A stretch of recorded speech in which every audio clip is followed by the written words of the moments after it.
Hello and welcome to the Big 12 Mafia Show. This is a special Saturday edition, but since we don't have a Holy Rivals show because Wild Utes out of town, I thought we'd do something that was more topical, and so we have our show today.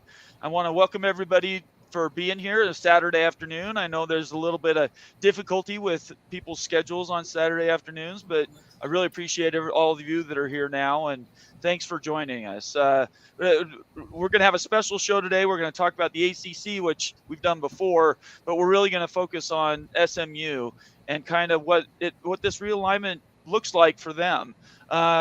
So I'm your host, Nathan Bomber Brown. With me is our key contributors, Moen Sports, and Immaculate View. And then we have our guest today is Charles Foster Malloy, who is a SMU booster. You want to say hey, guys?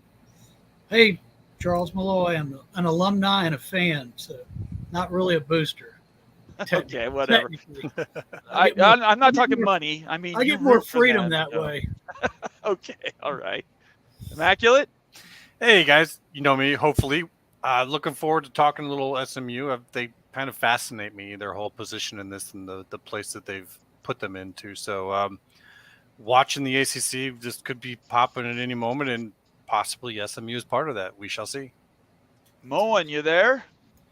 Yeah, I'm here. Hey guys, I'm Moen. I hate Notre Dame. I hate Tony Altimore.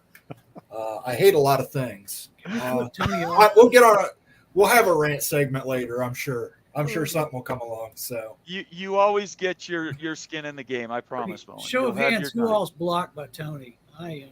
I think I'm the only one that's not so far. I haven't. And I've almost kicked Immaculate off the show for not being blocked. Yeah, so seriously. He's been on tender hooks, whether I keep him on the show or not, because he's not blocked by Tony Altimore. Oh, really? All right. Well, before we get started, let me do a little bit of business here. I want to thank everybody for being here. If you're new to the channel, please hit the subscribe button in the main Mafia page, and then you can. Once you're a subscriber, please turn on your notifications. Hit that little bell. It's below the video, and it'll let you know when the shows are reserved and ready to go out. And I want to make sure nobody misses any live shows. I also want to do a quick shout out to Coug Connect. That's a BYU NIL collective. On the screen you're looking at right now in the upper right hand corner, you'll see a QR code.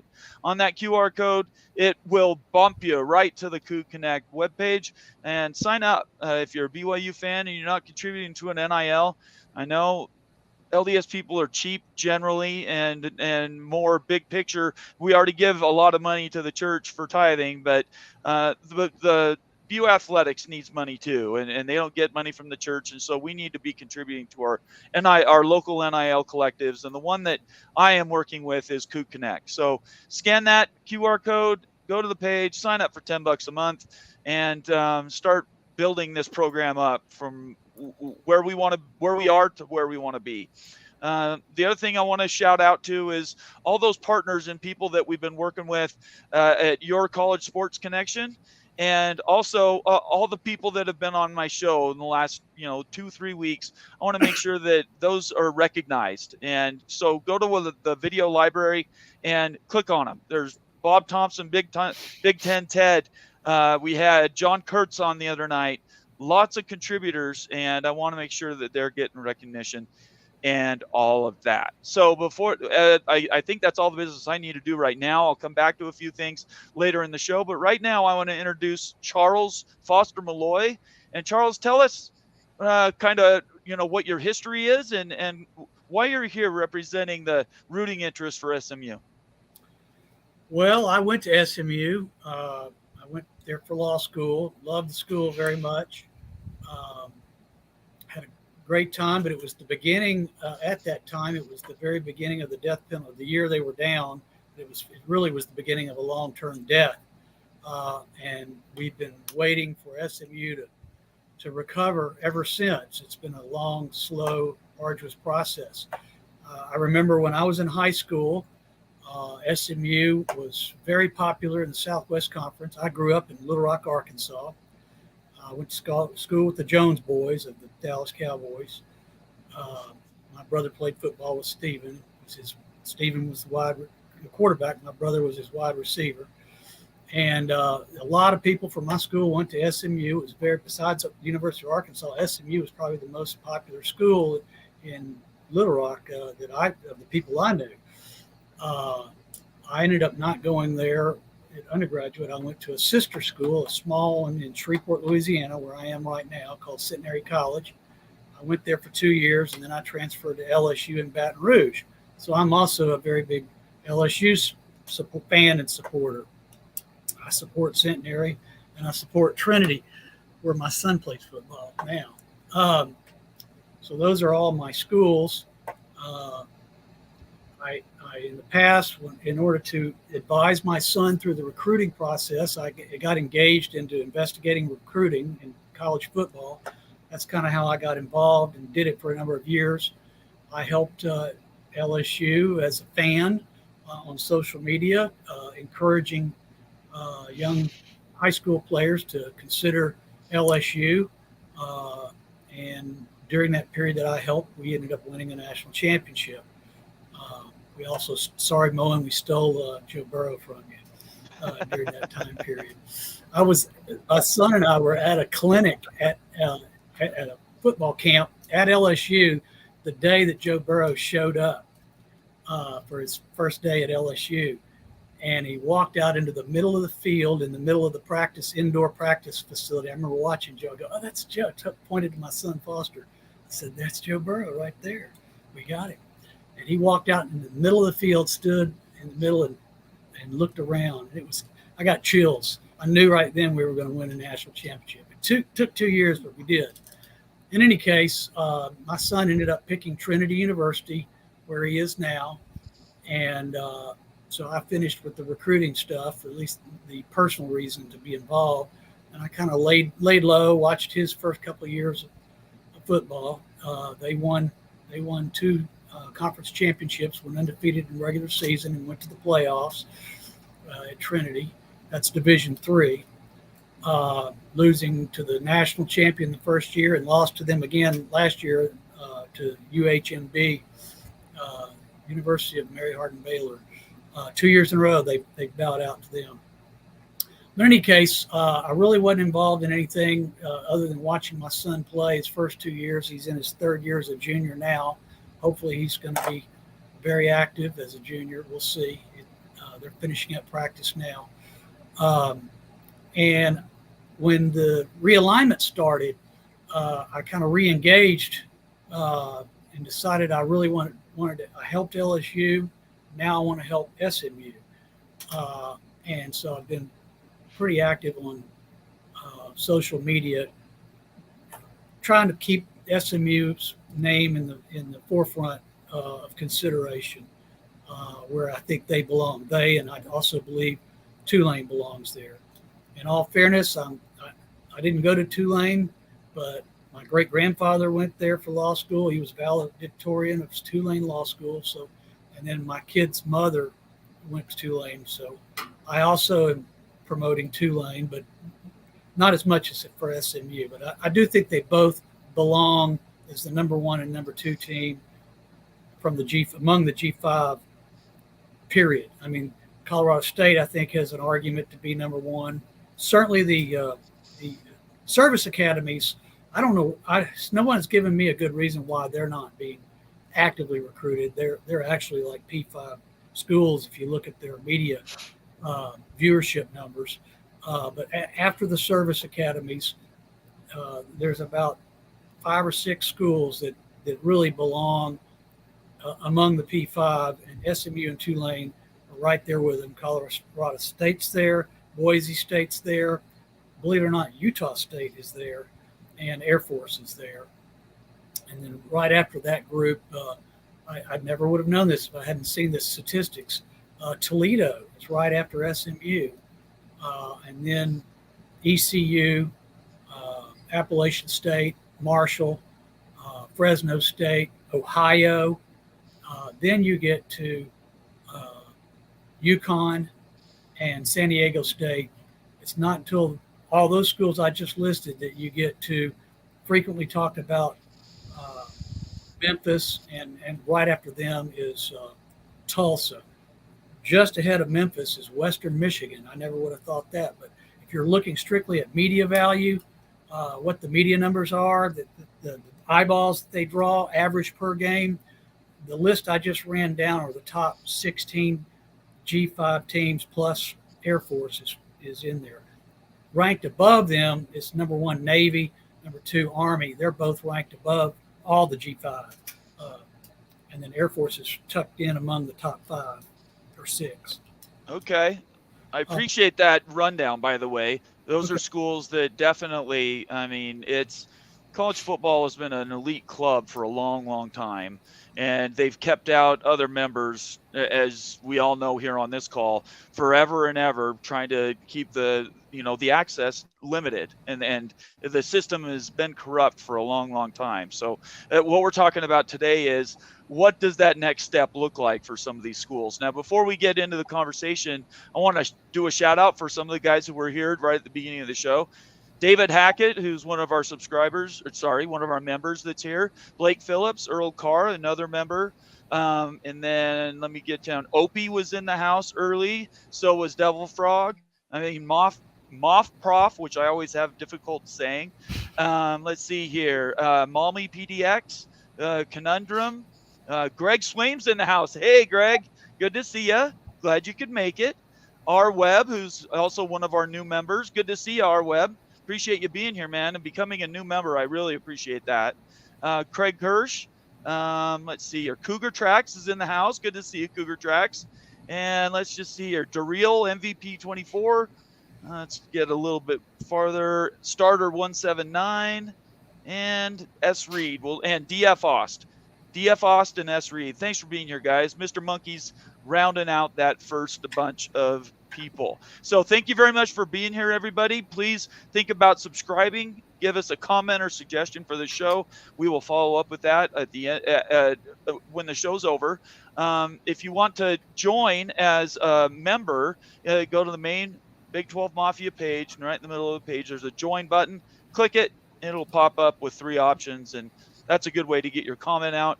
And then I always defer to the member comments first. And then obviously, if you really want to get your comment out and you want to get your topic read and you're not a member, Super Chat would do that. And I read all Super Chats. All right.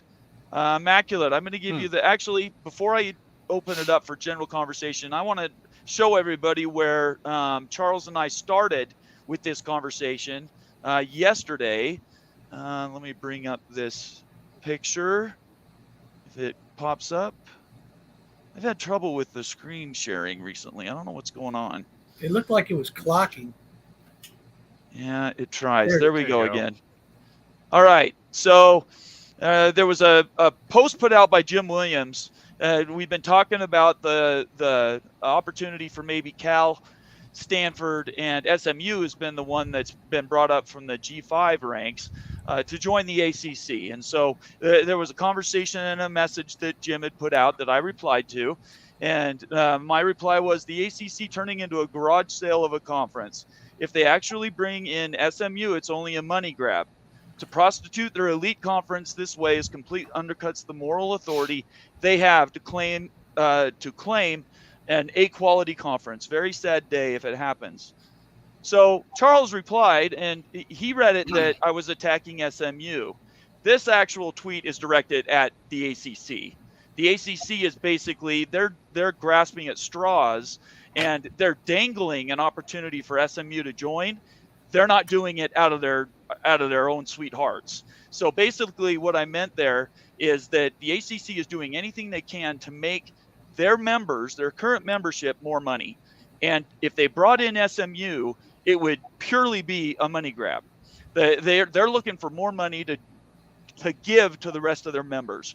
To take a school in without any reimbursement for multiple years in a media deal, I think is just criminal. I think SMU deserves to be at a full partner in a conference. I believe San Diego State does. I believe Colorado State does.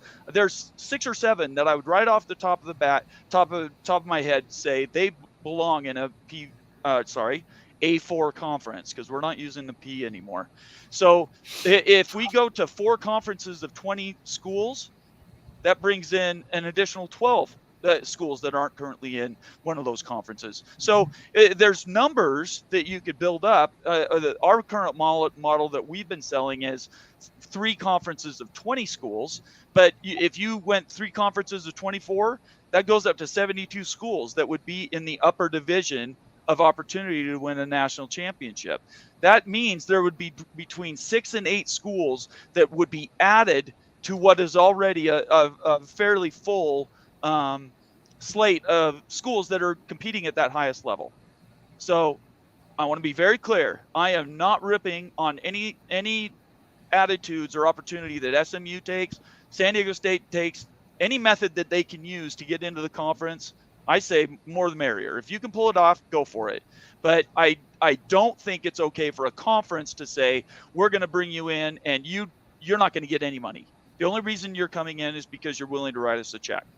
So now that we have that context, Immaculate, did you want to ask questions, follow up on that? That's a big follow-up between the two of you.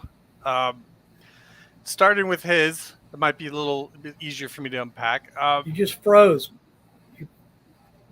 Go ahead. I can hear you, Immaculate. Okay. I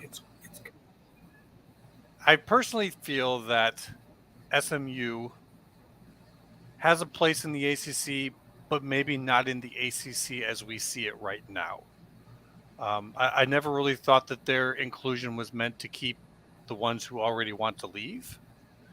I think their inclusion helps create a more well-rounded out kind of private university style conference once those major public universities leave.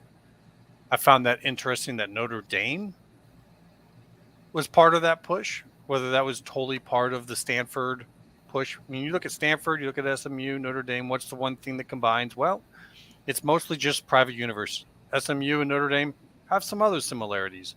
What SMU brings to the table on that, I see some people talking about attendance numbers and things. Well, how much attendance do they get if Notre Dame comes to town to play SMU in a stadium in Dallas, Texas? How much attendance do they get if Stanford comes? I don't know.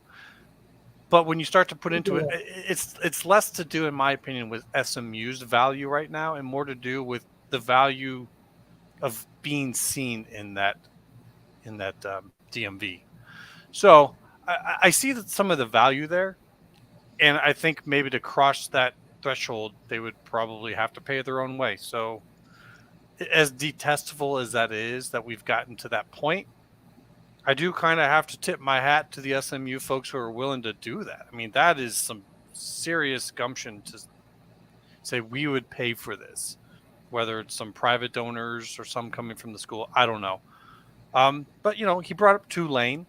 Tulane's part of that conversation as well. Once again, private university, good market area. There seems to be almost an equation here for what the future of the ACC will be once the exodus, so to speak, happens. So kind of going in on that. And in terms of with you, I appreciate everything you're saying on that. I just think it's just a business thing. Everyone's kind of have to try to work out the numbers here. And I don't think that they're intended to keep schools in. I think it's intended to be replacements for schools that might be leaving. So if you want to go any deeper in anything else, maybe ask a leading question in that. But between the two of you, there was a whole lot there to unpack. Well, let's see. College Football Plus has got a comment here, and I think we can answer this directly. It says he's saying, but if SMU has the potential, quote unquote potential, then why has the Big 12 passed up on them 2 to 3 times, depending on how you count it? And the Pac-12 didn't have enough support to add them. So, Charles, what do you think about that? Well, that's a very good question. It's 2-part. The question itself is why. And they all come up with rationales, reasons that sounds reasonable. Oh, we already have the Dallas market covered with TCU. Bull. If you're saying SMU doesn't bring what you need, then TCU doesn't bring it, and that's just not true about TCU. The Dallas market is huge. It's massive. It's too big for just TCU. The LA market's huge, and the Big Ten got 2 schools, UCLA and USC, for a reason. They sewed up the LA market.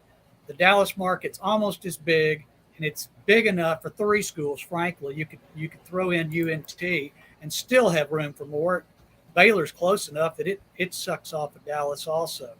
But the real reason that they keep getting passed over by the Big 12 is their old friends from the Southwest Conference remember how they were dominated.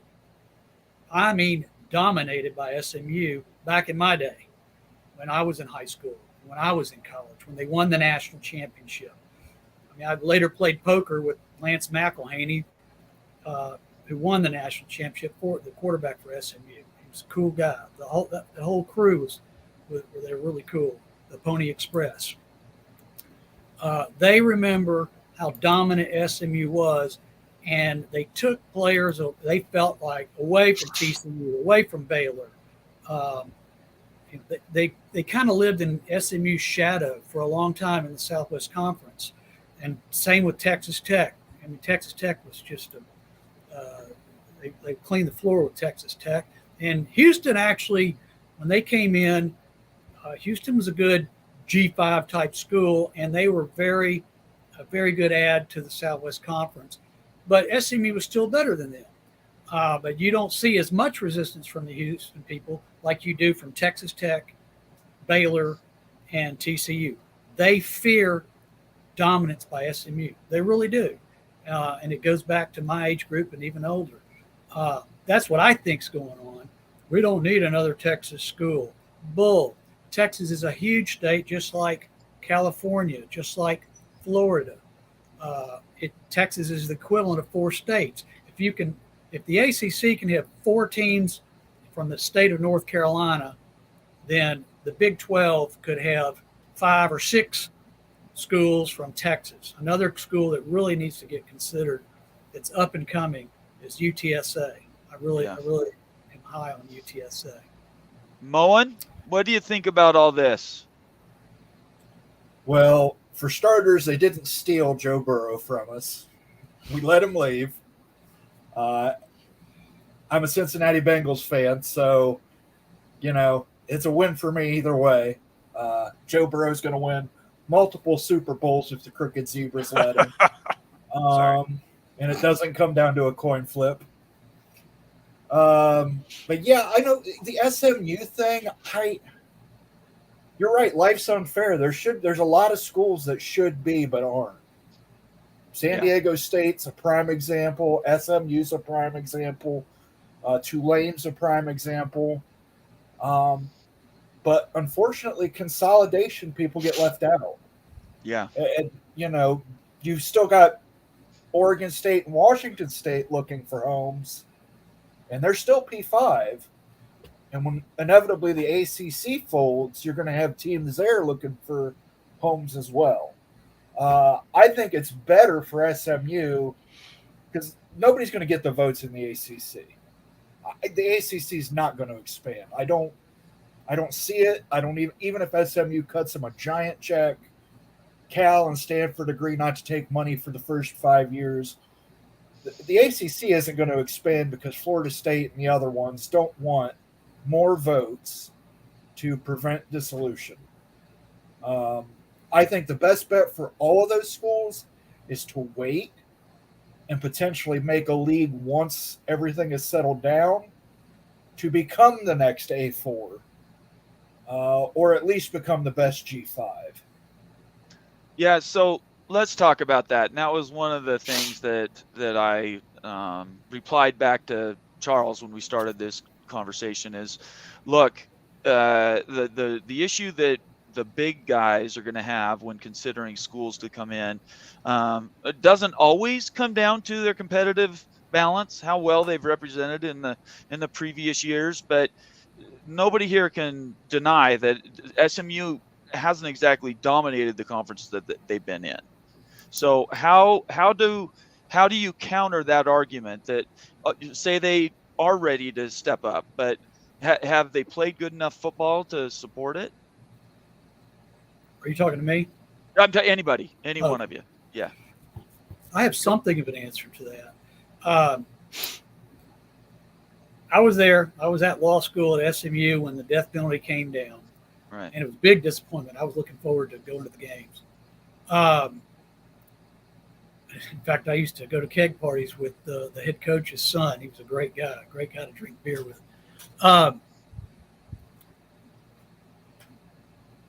After that whole event occurred, SMU decided, as an institution, that they had emphasized sports and winning in football. And so they made a conscious decision, which was it was a mistake. It's the same mistake that a lot of these, the Cal and Stanford are in the middle of making. True. Yeah. And that some of the ACC schools, like Boston College, seems to have done. Others are starting to revert. Duke's always been back and forth. I expect them to be much better. They hired a really good coach, as did Wake Forest. But SMU re-emphasized academics. It was always considered a Southern Ivy school, but they'd kind of gotten away from that focus, building academics, and they built a name for themselves with the Pony Express football. They really put some money into it, kind of like what they're doing now. Only back then, it was considered against the rules. Little did we know, the Supreme Court says, oh, no, these kids are entitled to compensation for their use of their name, image, and likeness. Right. And there's a way to do what SMU did, do it legally. And so now there's a whole group of guys that made a lot of money, and now they're wanting to bring SMU back to where it once was. And they're committed to it with their funds, with their pocketbooks. And the school is back on board with it. But for a period of time, they de-emphasized sports. They really didn't put up a fight when the Big 12 was formed and they were excluded. They were thinking they were going to go more of an Ivy League type route. And so they kind of laid down, which was a big mistake. And just like it would be a big mistake right now for Stanford and Cal to do that. I mean, they might as well go D3. My son's school, Trinity, is a D3 school. It's a high academic school. They play with a lot of great colleges. MIT's D3, Carnegie Mellon's D3, University of Chicago's D3, Johns Hopkins is D3. So if that's what you want to do, they've got some great schools to go up against. But I think it would be a mistake and they would regret it. They need to rethink their course. And I think that if they're talking to the ACC, I think they're working on that. Somebody, when we first started this, after it was announced that USC and UCLA were going to the Big Ten, that's when I really got engaged and started doing my own same kind of stuff Moen's been doing, building conferences and stuff. And what I really envisioned was the private schools at some way or another clustering, even if it was a division of a third conference like the Big 12. If the Big 12 was an amalgamate of the Pac-12, the ACC and themselves, and a few select others, it was going to be a huge, I got the numbers up to around 44 schools, in which case you'd have like 11 divisions of 11. There are 16 private schools, and they're all good schools. Some are better than others. Stanford is among the best, but so Miami's good. There are some really good private schools with good history. Notre Dame, Stanford, Miami, USC, SMU, among the best. Historic, if you're looking at the historics, that's 5 of the best. But, Wake Forest is good. If you look at their history, they've been good at football off and on. Purdue's the same way. They had a good year last year. Purdue's not private, however. But I kind of put them in the same boat. Kind of like Cal's a public school, but it's kind of like William and Mary. William and Mary is, as far as I know, it's the only public school that was invited to join the Ivy League, and they turned it down because they weren't private. That's the second oldest school in the country. could be an amalgamate of schools that are high academics that play football at a high level. Included within them are TCU and Baylor, and now upstarts Liberty, and not really an upstart, but a traditional BYU. I don't typically think of BYU as fitting in that group, but they absolutely do belong in that group. There's 16 of them, and Vanderbilt, Northwestern. These are all high academic schools that are also good at football, and I'd love to see them all wind up together. Now it may happen in stages, it may not happen, but what Immaculate was talking about a minute ago about it seems like there's an idea that there's a direction the ACC might be going. I absolutely see that.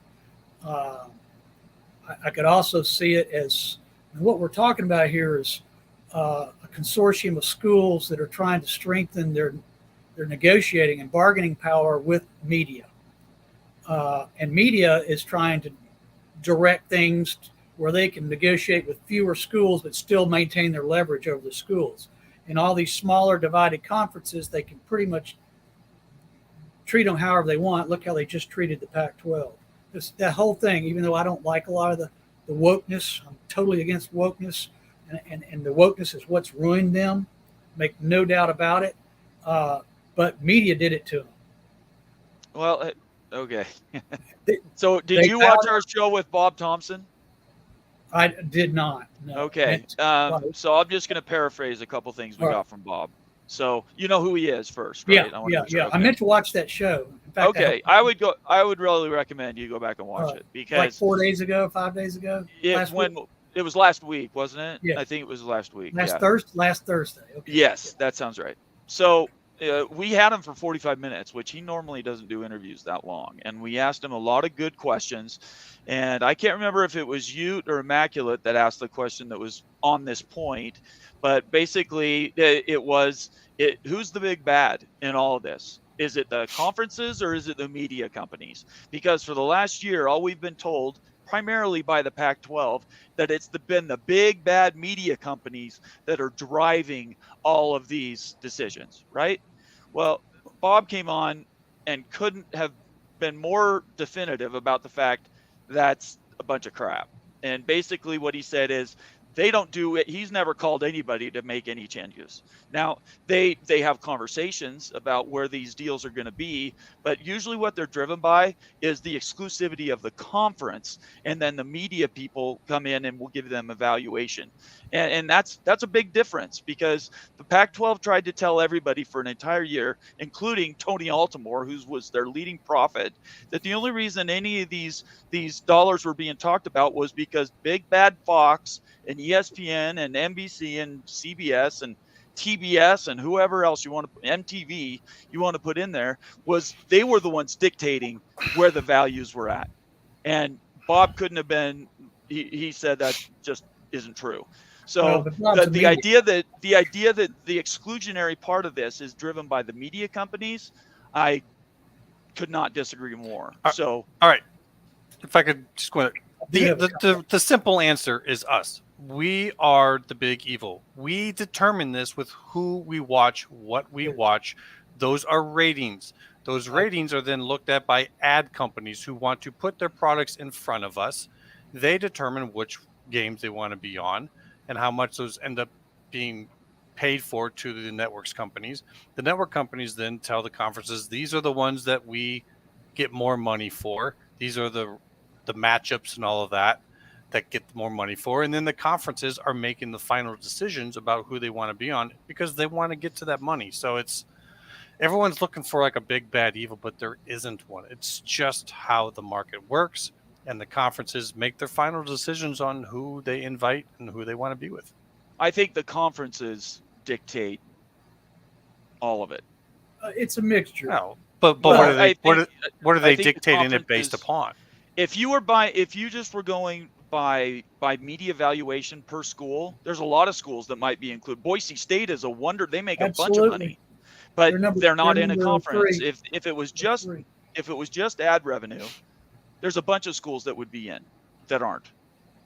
So the conferences align with people that they want to be aligned with. The It's a ratings. Not mixture. the reverse. It's based But upon they the are- ratings, man. It's And a they gentle don't- hand. it- Why was Yormark cut off? Why is he cut off here? Why are not at least 2 of the Pac-4 part of the Big 12? Why not all 4? Now I could see maybe Stanford wouldn't have it, but my understanding is they were rebuffed. They didn't have the money. They couldn't get pro rata. They were cut off. For which Why did schools they are you cut? talking Why about? they cut that off? Why didn't they go ahead and build the 20 or 25 schools? Now they're number 3. They're not number 1 or number 2. They're number 3. That conference needs to be bigger than the other 2. The other 2 are clearly going to 20. So the Big 12 of the A3 or what A4, they need to go to 24, 25. Why were they cut off? Why is UConn All right. not in? I think I Why- can go into that. Yeah, I got the. And that's that. The reason is the ACC. Like I get exactly where you're going with that, and the reason is the ACC. They're waiting to see what goes on to the East before they overload with schools to the West. They're not going to sitting at- build in the West and They fill got up the slots that they 16. need They in got the 4 East. slots open for ACC schools because once the top ones are going to the bigger SEC, there's going to be some that are looking for a home because that conference is going to be considerably devalued. And so what people are seeing now for a payout for the ACC and thinking, well, no, it pays out more than the Big 12. It's not going to remain that way. ESPN will renegotiate. They will lose their 2036 security blanket, and they will lose what they're getting paid out. And the Big 12 is sitting there at 16. And it sucks for OSU and WSU. And I don't like seeing it because OSU has done everything that they should do in order to be better than that. And I think that they might still. But right now, in the negotiation game, I think that Yormark is sitting at this position because he wants to be in as good a position as possible to grab, say, 4 schools from the ACC without maybe jumping over 20. And that sucks because some schools are being in tough positions right now. And that's the pain of going through consolidation. And hopefully it all plays out in a way that we can appreciate afterwards. Do we really think the ACC is blowing up right now, or is this No, I don't think they are. precursor to Mhm. 6 years from now? No, I don't think it's They're going to not take that blowing up long. now. They're I- not blowing up now, though. I'll disagree. Immaculate. They're It not could. going to It could sign. be one They're big not going to. negotiated deal with what's going on. Why are you Yeah, saying that they're as if you know that for sure? I'm not saying I know this for sure, but I do believe it's coming sooner than I thought. I didn't think any of the pack was happening until next year. So Well, the pack is different. I No. definitely thought the pack was. it's pretty much all connected. The PAC teams are free right now. It's The all about ACC 2026. the They're not ACC doing this for any other reason. The ACC has schools that don't want to vote against their interest. They're not gonna add new schools that are gonna lengthen how hard it is to get out of that conference because it doesn't Right. blow the gore up. Exactly. That's why That's the what ACC could isn't happen going to right blow now. up now. No. If you I'm let them saying- out for $300 million apiece right now, Right or now. 2.25, there's $1 billion I- on the table. Let them out for. I don't think let them out I don't right think it's going to be that much, but they will have to come to a number because the inevitable is the inevitable. They could work this now in this window. I mean, you want to say something? Go ahead. I'm just trying to say my point on this, Bomber, of why I think this is sooner rather than later. Because the longer they wait, the more they're only hurting themselves, all of them across the board. now. I agree. I there's don't think some- it happens this year. That's fine, but there It is an could. argument to be made for it happening this year. Maybe it doesn't. Okay. If you All put right. $1 billion on the table, $250 million per school, which would be low per school, but it's hard to walk away from Oh. $1 billion. Those no And votes you aren't let voting no. FSU, Clemson, NC State, and let's put them in media viewership order: Clemson, FSU, NC State, and North Carolina. Who, by the way, North Carolina is less than Cal and one more than Stanford, but right between them. So Cal and Stanford are just as good a media property as the University of North Carolina, and they're turning them away. That's pretty stupid on the ACC's part. I think this could serve as a catalyst to say, okay, get out, get the hell out, but we want $1 billion, and that's a good number, I think. Bottom dollar number. We could see it happen this weekend. They're out for $1 billion, and those schools, SMU and maybe even No. Tulane, 4 schools come in. I don't think the number is going to be that high because really what the number has to be able to do is, one, cover the schools left behind to give them some cover for the amount that they're about to lose when that gets renegotiated. Can I finish the bomber? I didn't say anything. I just saw it. I saw it. I It has have not to, said it has, anything. You it get has, your word in all you want, Immaculate. it Go has ahead. to cover for the losses of the schools they're going to leave and how much they're going to lose on that when that gets renegotiated with ESPN. The second thing it has to cover is the cost of exit fees for G5s to come in and backfill. Not everyone is SMU. Not everyone can just pop in there and do that in any short amount of time. So if you're talking about a school like FSU, do you think that they're prepared to pay $200 million? Do you think Clemson is? I think they are. Do you think UNC could be? Do you think that North Carolina State could be? I don't know. But if you find enough who are, and they're holding up the vote to add in any more schools right now in this very delicate window, Stanford needs an answer by 2024. This doesn't wait multiple years. California needs an answer for 2024. There isn't time. So they've actually got this held up. And those are the only P5 replacements available to the ACC for whoever's going to leave. So they do it now, or they forever are just replacing with G5s with no chance to get any Ps. So I know you don't agree with that, but the window of opportunity, in my opinion, is now. I agree. It's What now I or default 6 back years to- from now. What Do I what? default back to is common sense. All right, that's kind of insulting. How so? You're saying that what I'm saying is not common sense. No, it does not. Look, we can disagree without you taking it Alternative personal. common sense. Okay, There are at the end- multiple views. at that the- reason. Okay, so let's qualify it. My common sense. Okay, doesn't have to be yours. Your opinion. It's mine. That's all we do here. I know, Immaculate but is the way you're opinion. labeling it is that there's only one No, perspective. Look. Okay, if you're taking that, that's on you. No, it's not. I'm just saying the way you. We can say different things, Immaculate. Okay, and then mean just the say it's your exact same opinion. thing. It's not common sense. It's just your opinion. We don't Okay. have much information on this, so it's just two different opinions on how this is going down. Well, no, we do. I think we do have a lot of information. Okay, We then that's heard what in I'm the Big basing my Ten- opinion on, and I'm not saying it's just common sense, and anyone who disagrees with it has none. Okay, I never said those things. Listen, can I get Hey, a word in here? Yes, Can- please can do, I get a Moen. word in here? Yeah, go ahead. Charles, while we have you here, you were at SMU during the death penalty. Do you have any comment on the fact that Craig James killed 5 hookers allegedly? I'd never heard that story. Never Okay. heard. It's just alleged. Allegedly, he killed 5 hookers while at SMU. That's I crazy. doubt it. I doubt it. Okay. So I want, Seriously, doubt it. Where is? let's talk now. I don't even know what was. Never that? heard that story. All right, let's just break it down in detail.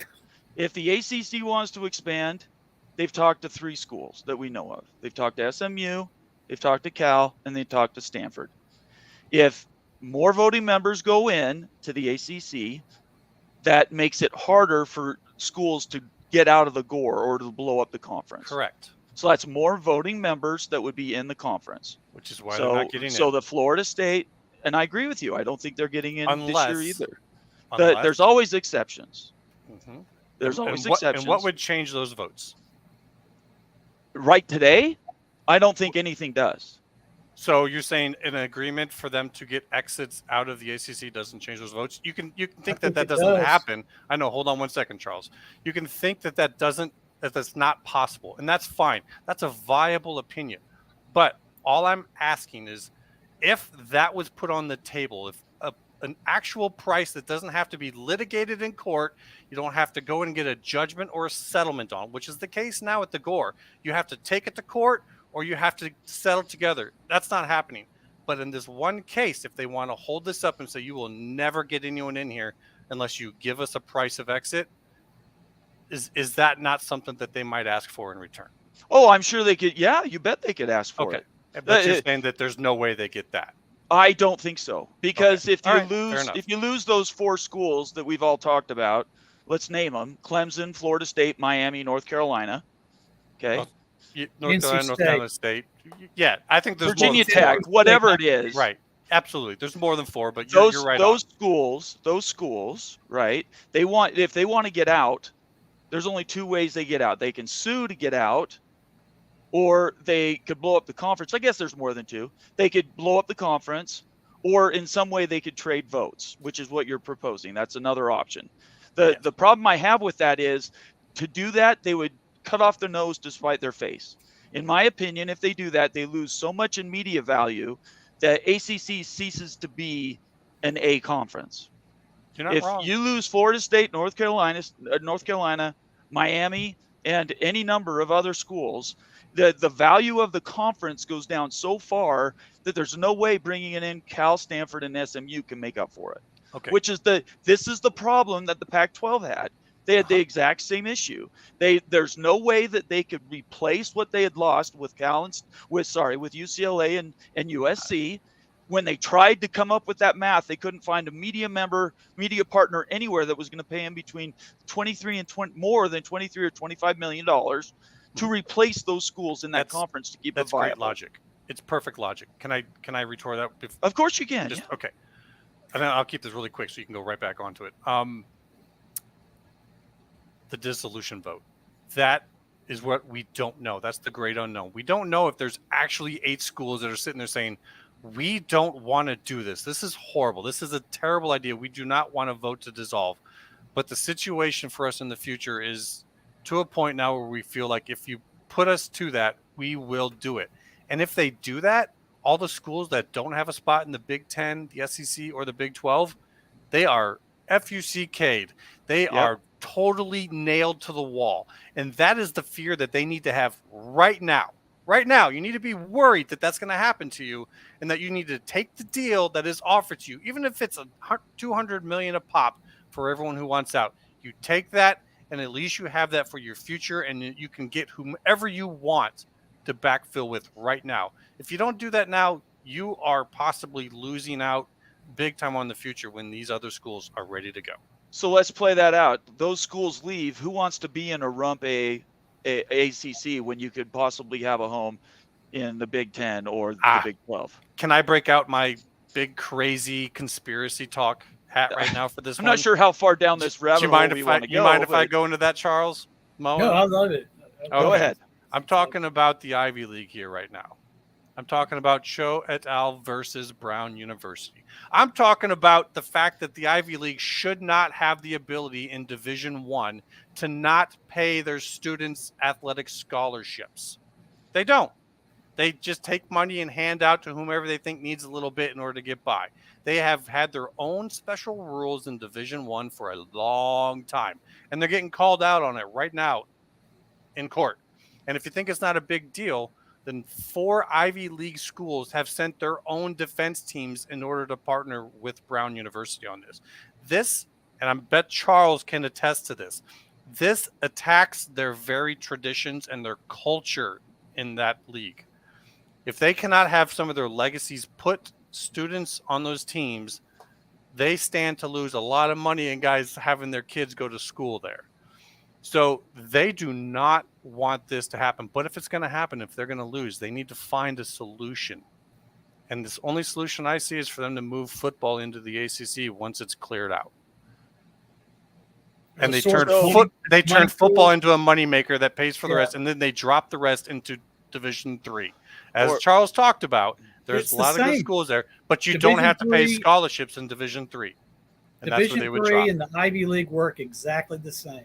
And so those schools have, if they don't have access to the Big 10 or a Big 12 invite or an SEC invite, they're going to have alternate means to try to keep their programs together. And that would be the payout right now. It would be to hold it together. But that's money. Money only buys you a little bit of time. It's not a fix for down the road. The amount that we're talking about is a lot of time. And if you get like the Ivies coming in and you get your select crew of private universities, I could market that. Okay. And you might be able to. Who's going to buy it? You might be able to put a marketing plan People together. Who like to spend how many hundreds of dollars on a crappy T-shirt with a big name brand on it. People who want to they don't have huge fan followings. If they did, they would already be playing. It's because big they don't That- have large football. alumni That following. may change very soon But as again, football go turns ahead. into the semi-pro league. People like me are going to gravitate towards real college football, what I call real college, amateur sports. That whole, I'm telling you, I mean, I'm affiliated with a Tier 3 professional basketball team. I'm general counsel to it. I'm friends with the founders. My children are stockholders. I'm their trustee. That doesn't pay very well at all. We don't make very much money. But we're 2 levels below the NBA. You're talking about creating a semi-pro league out of the A2, and we aren't on this show. We don't cobble to that. well, I'm not believe saying that's gonna happen. you as in you. I'm talking about you as in we. A lot of people, but not a majority. And it's not going to work. I don't think it's long-term sustainable. I don't think if it's you going do, to you're happen. going to denigrate the whole thing, and we're going to be back to square one. And in the meantime, the schools that stick to the traditional amateur sports, real college football, they're going to gain in following. And Big 12 and Pac-4 and ACC, they're all in a position to ride both waves. They could go one way or they could go the other. Whereas the Big 10 and the SEC that are committed to semi-pro football, it looks like they're the ones that could be the big losers. It could all come tumbling down, and very quickly. Tier 4, there's the NFL, there's XFL and USFL, and then there's SEC and Big 10. So, Fourth Charles, tier. there are a lot of barriers, legal, procedural, organizational, that are going to stop an A2 league starting. For one, the biggest one is they would lose their tax write-off status, which once you're not associated with anything that has to do with the rest of the school, and you have a bunch of schools that are cut out of the process, you're talking lawsuits galore, something like that to get started. I don't know if you're familiar with like soccer in England and Not Europe. really. Just So they tried to put a super league together there with the Liverpools, the Manchester Cities, and they Premier. tried ripping away that from these smaller, like the Evertons of the world, and they tried to start their own league. And what happened? The public rose up and said, "You're not going to disenfranchise our schools, our schools." See, that's I fully expect that. You're right. But And they would it not watch didn't happen though. It didn't happen. It broke up. They didn't Oh. complete the Super League. That's my point. Oh, Is there okay. was so much of an outcry that it folded in 3 days. It folded Wow. because there was so much pushback between legal and then all their fans saying, no, this is not acceptable. So these people that are promoting a P2 world, the top 35 to 40, for one thing, I would really question who those sources are. Right. How much respect do we give Trev Alberts? Yeah, he's an AD of a dying school, right? They were heard blue that. blood, That's and now they're running him into the ridiculous. ground. So nobody here believes in that P2 thing, and we believe that it's going to be somewhere between 24 and 25 team leagues, probably 3 of them, and that's 75 schools or 72 schools. That would include an SMU. That would include a San Diego State, potentially a UConn, Boise State. If you went to that many I'll schools, tell need you, a no, I don't conference. think it goes that. I think you're going to have to go larger. I've got a list. There's a capacity issue. There's only so many games you can do in a league that is greater than the Yeah, reason. but the streamers reason are going to 35 add to that. Now The there's not. streamers are the Everybody, that's what Pac-12 talked about for a year. It's all about streamers. Everybody's going streamers. They're out of business. Streamers it's aren't going to here be there yet. additive. Oh, I'm not saying it's not additive, but it When can't be the ESPN solution Plus itself. is ESPN. When ESPN is streaming, it's all over.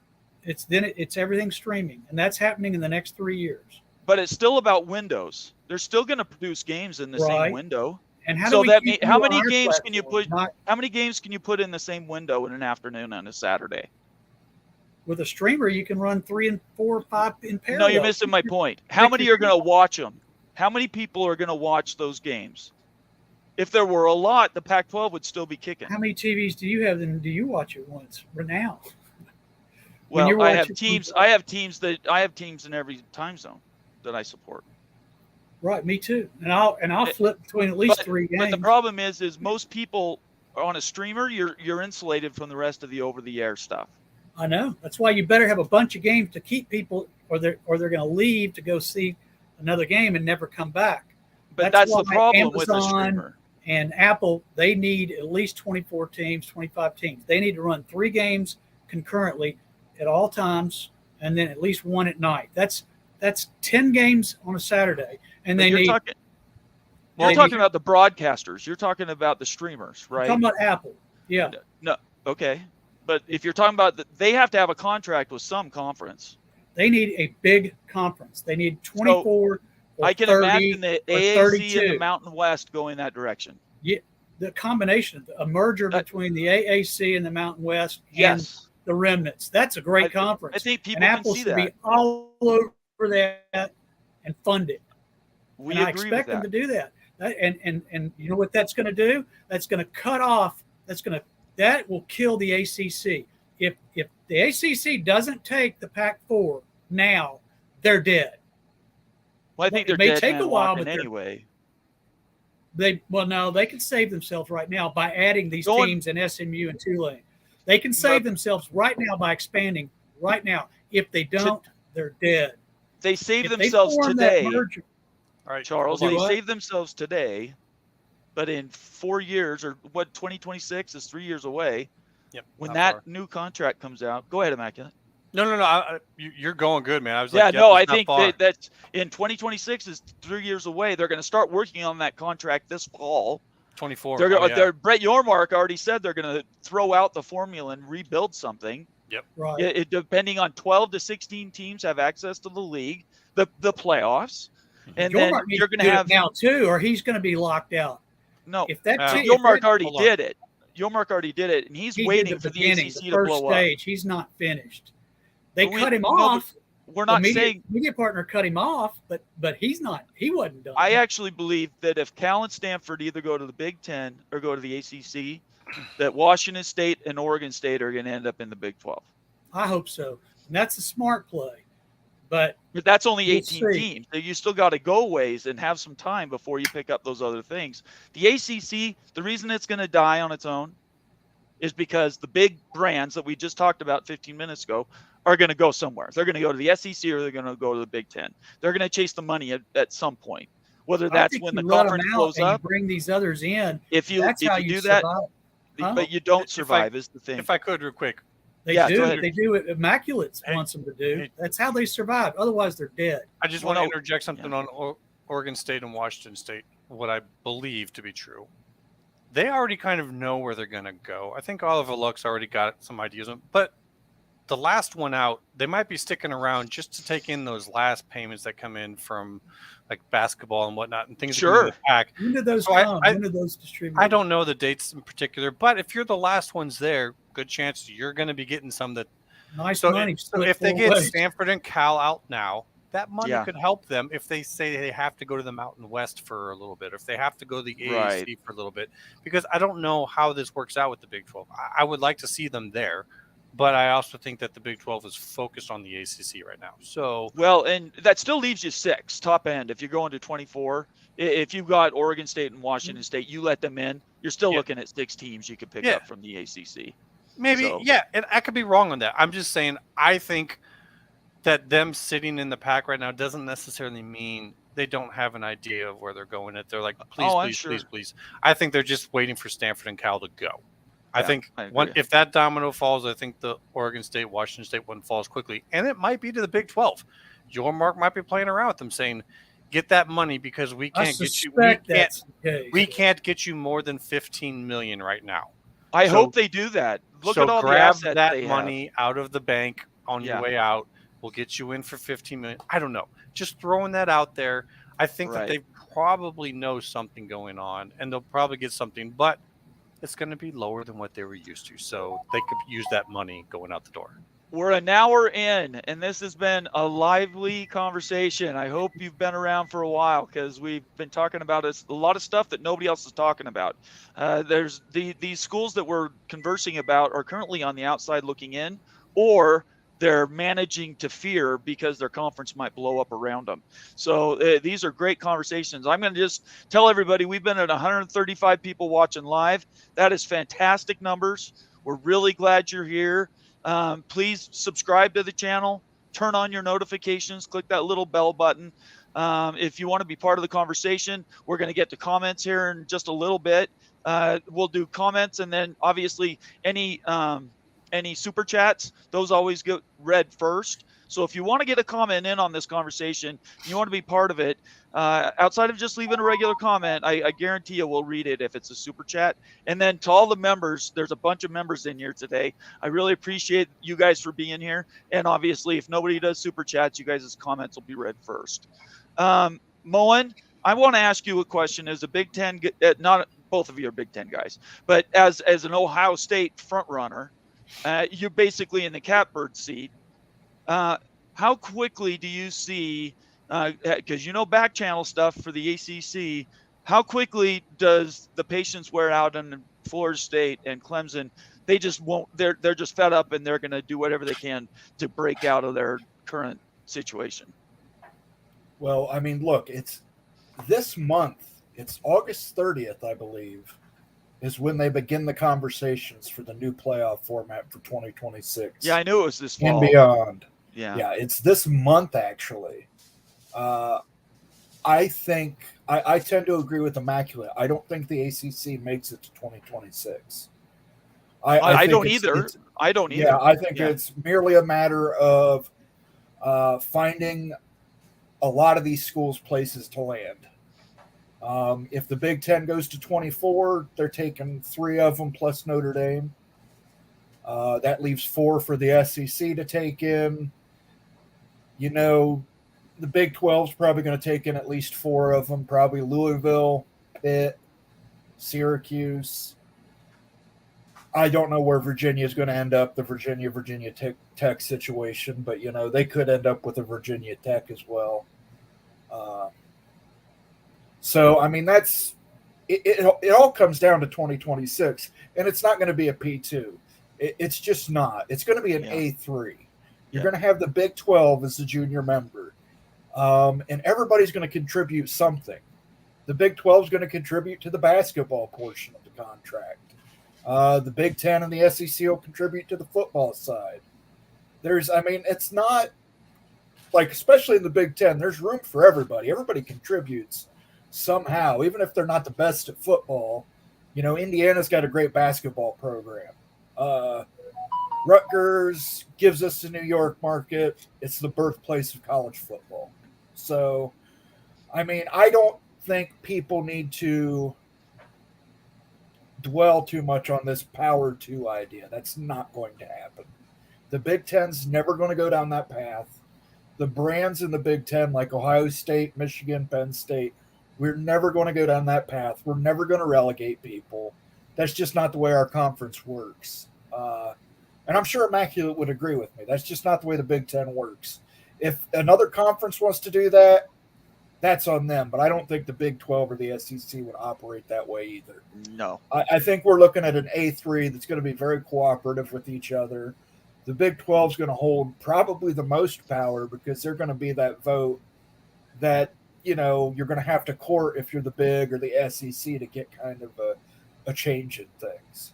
And like Charles said, I think what you end up with is you do have this consolidated G5 with the handful of schools that get left out of the ACC, maybe Stanford and Cal. It's going to end up being essentially the little brother to the A3. It's going to be an A4, maybe an A-4. I think 3 plus 1, something it'll like that. be an A4, but we'll have a P3 if that makes sense. Yeah, There'll have to be a fifth one. There will have to be at least. It'll be A4 because they won't lose autonomy status, but they won't really be a power conference until 2026, where they could lose it. Right? They're going to reorganize that. How does that work? That's. Do you throw all the votes out the window and everybody has a vote after that? mean, how do you reconstitute that if they're still in I don't know. existence? If there's Hey. three conferences of 24 teams a conference, even 20 teams, that's going to be a massive amount of power. 72 if you go to What? 24 team conferences. Economic power, but I'm talking about voting power. No, that is the vote. They would have 72 votes. How do you, There's how only do you 132. wipe out Hold a on, vote? Charles. Charles, can How I do you make wipe out a vote? Hey, How Charles. do you mechanically Charles. do it?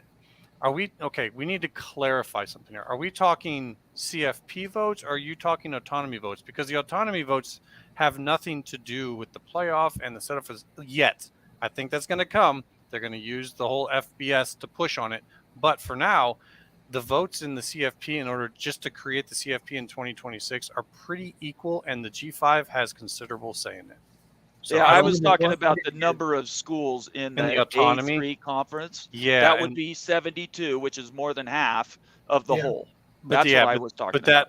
that probably won't affect the CFP because that's an actual company with like ownership stakes, and Yeah. so that gets into a whole different realm that we probably and It's we don't just- even know it's all two the different details. things. So Yeah. it's an We're not talking organization. about It's It's an actual company. You can go to their website right now. And I who look at it owns all the time to figure this out. So who? It's equally owned by 11 parties. It's 10 conferences and Notre Dame. Notre Dame has a full. There's Share. 11 manager votes on it, and then those manager votes each have 11. Well, I can managing assure you, then the directors. pack will survive and get merged, and those No. votes, that I ownership don't think share so. should get consolidated. Whoever buys the pack will have combined vote and ownership. The problem with that, Charles, is if the Pac-12 ends up disappearing altogether, They won't. that's going to go away. When you merge, you're putting them together. I'm not the talking about. joint I'm not talking ownership about is merging. combined. I'm talking about Cal and Stanford ending up in another conference, and Oregon State and Washington State ending up in another conference. But there Right. will be And a then final. there is no Pac-12. So the last these are last one standing owns it. these There aren't could I be know. only one. That's what These we aren't- just said, though. these aren't Go ahead. people like their ownership stakes aren't inherited or anything like that. They're other corporations. They're a corporate entity that's a part of it. If that corporate entity ceases to exist, I don't see how their vote gets passed down. They don't exist anymore. Yeah, it So just now- goes away. Well, then you can find an end around for that. It doesn't go away. It's a subsidiary of the Big 12 or a subsidiary of something. Maybe you leave one team in there and you have a scheduling agreement. You can write an agreement That's around that. that's the That's one game. thing in consolidation, though. That's the one thing that these big conferences gain by eliminating another AQ conference is it consolidates, meaning you're taking away from something to put more power in a smaller number of hands. They don't want a fifth power conference. Here's what I think Charles is getting at, and let me. But if you're one of the three, you want their share. You don't want to Right. share their share So with the I other. know, and I'm Charles- saying that would go to the Big 12. Is what you're I saying? think we're saying the same hold, thing. hold on. Is what you're saying is that you think like that vote is this entity, this value that cannot be just disappeared, and that if the pack goes away, that vote has to somehow be transferred to someone? Is that what you're thinking? That's the typical. Now they may have it written Right. I get what you're saying. Under most, I can see, especially you having your lawyer background, that's what's driving that. But I don't think this is the same way because you're talking about conferences that have a stake of ownership. Now, if a conference ceases to exist, I don't think that their ownership entity just gets passed around. They cease to exist. So now there's 10 stakes of ownership. The problem than that 11. really comes from that is that now that gives more, because from what I've seen, one dissenting vote up there means nothing happens.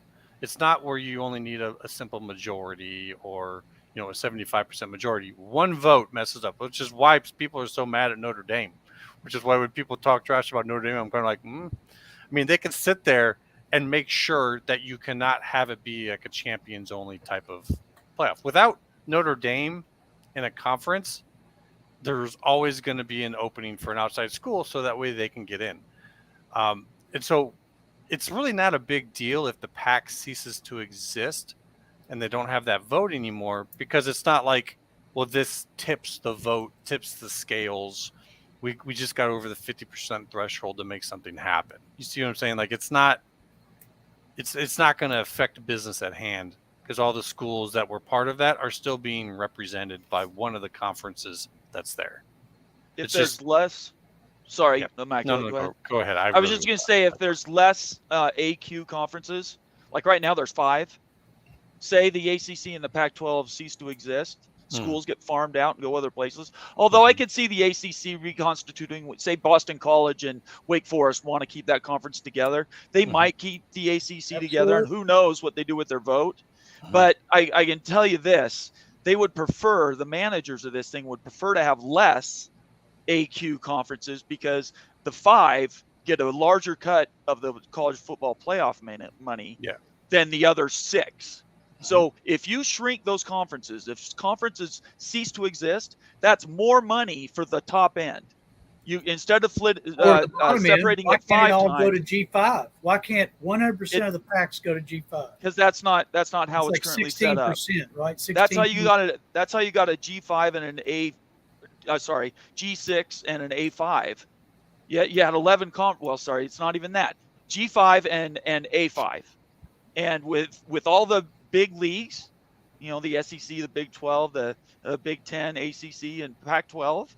If those 2 conferences cease to exist as AQ conferences, it's more of the big money cut for a smaller number of mouths, and they want that. They want to shrink conferences. Who gets it? How is it distributed among the 8/8? That's actually a great question. It's actually being debated right now. They haven't even announced exactly how it's going to be in 2024. All we have are answers for 2023 this year, the last year of the 4 team, and how that payout goes. They haven't even put out the details of how that's going to work out, because they're fighting between, the way it used to be was you got a flat amount for your conference and you had to spread it out within your conference. So conferences that were going upwards in numbers of schools were getting less per school than like a conference that stayed at a smaller number. And so now that we're seeing these jumps in the Big 10s at 18, the Big 12s at 16, well, the Big 10 sitting here going, we don't want to take smaller cuts per school than what the Big 12 is getting per school. Yeah. So now that they're kind of growing in different, that's one of the reasons why you've seen them all want to be at 16, all want to be at 20, all at the same time. It's because of that payout and the way it was. And they don't have an agreed upon solution to that in the future for how to better do it. When we get that answer, that'll be one thing that we'll all be talking about when it comes to. Didn't you say you recently investigated that, and you would talk to Greg Flugar about that it was not how you first thought it was, that it's actually already changed to some degree? Yeah, because I looked at the actual website for the college football playoff, and the numbers that they showed were for this one. And then Greg was like, no, that's not what I've seen. I've seen elsewhere. So I went and looked on, Googled and looked around while he was having his show. And I found some talk about how they are looking to change that aspect, and that will be different in 2024. But we don't have exact details that have been nailed down and agreed upon and voted upon. So the debate is still on. Do we have access to the organizational documents, the charter and the bylaws of the college football playoff organization? I've gone through their website and I haven't seen that. You might be able to do a request on it, but because of the way they set it up as a corporation, I would tend to think that we don't have access to it. It's probably a private nonprofit. Yeah. You guys could take, you two guys, since you're legal and Immaculate knows. I'm not on his level. But you guys could get together and do a project and try to sort that out. Mo would probably be better for that than me. But yes, I would love to do that sometime. I think it's in SMU's. It's in SMU's best interest, the fans, the rooting interest, to find the answers to these questions. Because right now, the only thing that SMU's been hanging on, just like San Diego State, was they were told they were going to get something. I guarantee you, they were told, you're in the Pac-12. And then the whole thing fell apart, and they got screwed because nobody was willing to communicate with them. So what I would say, Charles, and we're not going to solve this here on the show today, is get with Immaculate, maybe, or Moen, whoever you want, and try to sort out those details. because I know 2026 is brand new, but what happens between now and 2026? Maybe it changes. That could, Does it those sunset? details could have. Does the current structure automatically, what we call in legal terms, sunset? We So don't that- know the answer to that. Yeah. See, those How are. did- I don't even know that terminology. You're. Yeah, Oh, you I don't? believe that the format of the playoff does sunset. It's only for the playoff contract that everybody has agreed on through 2026. Well, that's fortunate. After That's that, good. yeah. I After that, think it it's- is. Yeah. all things go out the window. So we don't even know what 2026 is going to look like. This company, like Immaculate's talking about, it might not even exist. They could reformat into a different company. Yeah. They could just have enough of Notre Dame shit and say, we're not giving Notre Dame a vote. Let's hope that You happens. have to be in a It conference. exists in the Yes. realm of possibilities. Let's hope that Yes. happens. I don't know think how all they three- do that, but especially if I the think pack all goes four of away. us support that. Maybe there is something in those bylaws that you're talking about that if one of LSU those stole their conferences coach. disappears, Point if a that. conference All right. disappears, they might have to reformulate. Let's get to some good questions here. They've been very patient. I appreciate everybody being here. We're still at 130 people watching. So this has been a lively conversation. I hope everybody takes it in the spirit that it is. We're not telling you what to believe. We're giving you our opinions. This is an opinion show. So R. Webb, who's one of our members, says, as a Baylor guy, I can't blame SMU. They are trying to get in the autonomy door knowing it might be shutting forever. Is that how you feel, Charles? Yeah. I think there's a lot that feel the same way. Yeah. And I'm like Um, you. I think there's about 10 or 12 that get in. So right now, how many in the 5, if we still count the Pac-12, how many schools are quote unquote in the club? Do we know that number? Is it 69 or is it 71? Oh, currently? Yeah, could somebody riddle that and give me I've the added answer? it up before. You got to count Okay. Notre Dame. No, it's basically you just count every single. That's what I'm saying. No, I haven't done that. Do you guys know what that number is? I have to redo it every time I do it. Okay, don't worry about it. I was just I'll curious sit here and I'll because count it up in my head while you guys. because that would tell us how many slots. If you I believe think in including Notre Dame, it's 66. I think. so if there's 66 Oh, that's. now, I'm sorry. Hold on. CFP I think is it saying would be 69. So 69, including the Pac-4. 60. Okay. What's left of the Pac-4? So that would leave, depending on what number we go to, either 72 or 75, that would leave 3 more slots or 6 more slots, right? And definitely SMU is on that list, right? But who gets in? There's a lot of good teams all fighting for those limits. I really You think need you need to quit talking about everybody else and just stick with Tulane and SMU. well, I think they are the best two. I Those believe, sure. they are the best two. But there's some other really good teams with great markets, like USF, who has horrible viewership numbers. But Right. everybody agrees. Everybody remembers when the Bulls were up there, ranked number 2. We know they can do it. It's a giant school. It's in a great location. Right. I mean, and if FSU goes to the Big Ten or SEC, who do you want to replace them, right? Who's the replacement? Maybe FAU, but I think USF's ahead of FAU. Who's going to replace Clemson? Same deal. Horrible numbers, but showing a lot of promise. Coastal Carolina, they're a great replacement for Clemson. It's the best you're going to get. So the other for- thing to look at it is if the A3 settles on 3 conferences of 60, that means 7 schools would be left, or six schools would be that's left not out. enough. And I'm not saying that's going to happen. There's 133 Right. total FBS schools. Right. 133. Right. Yeah, we But know that. we have more coming online. Isn't there a new conference forming, and they're drawing up? There's like 11 in the conference. There's a Probably. brand No. new G5 G6 No, conference. it was there was 2 FCS conferences that had some of their schools in them that are football schools and some of them that are not.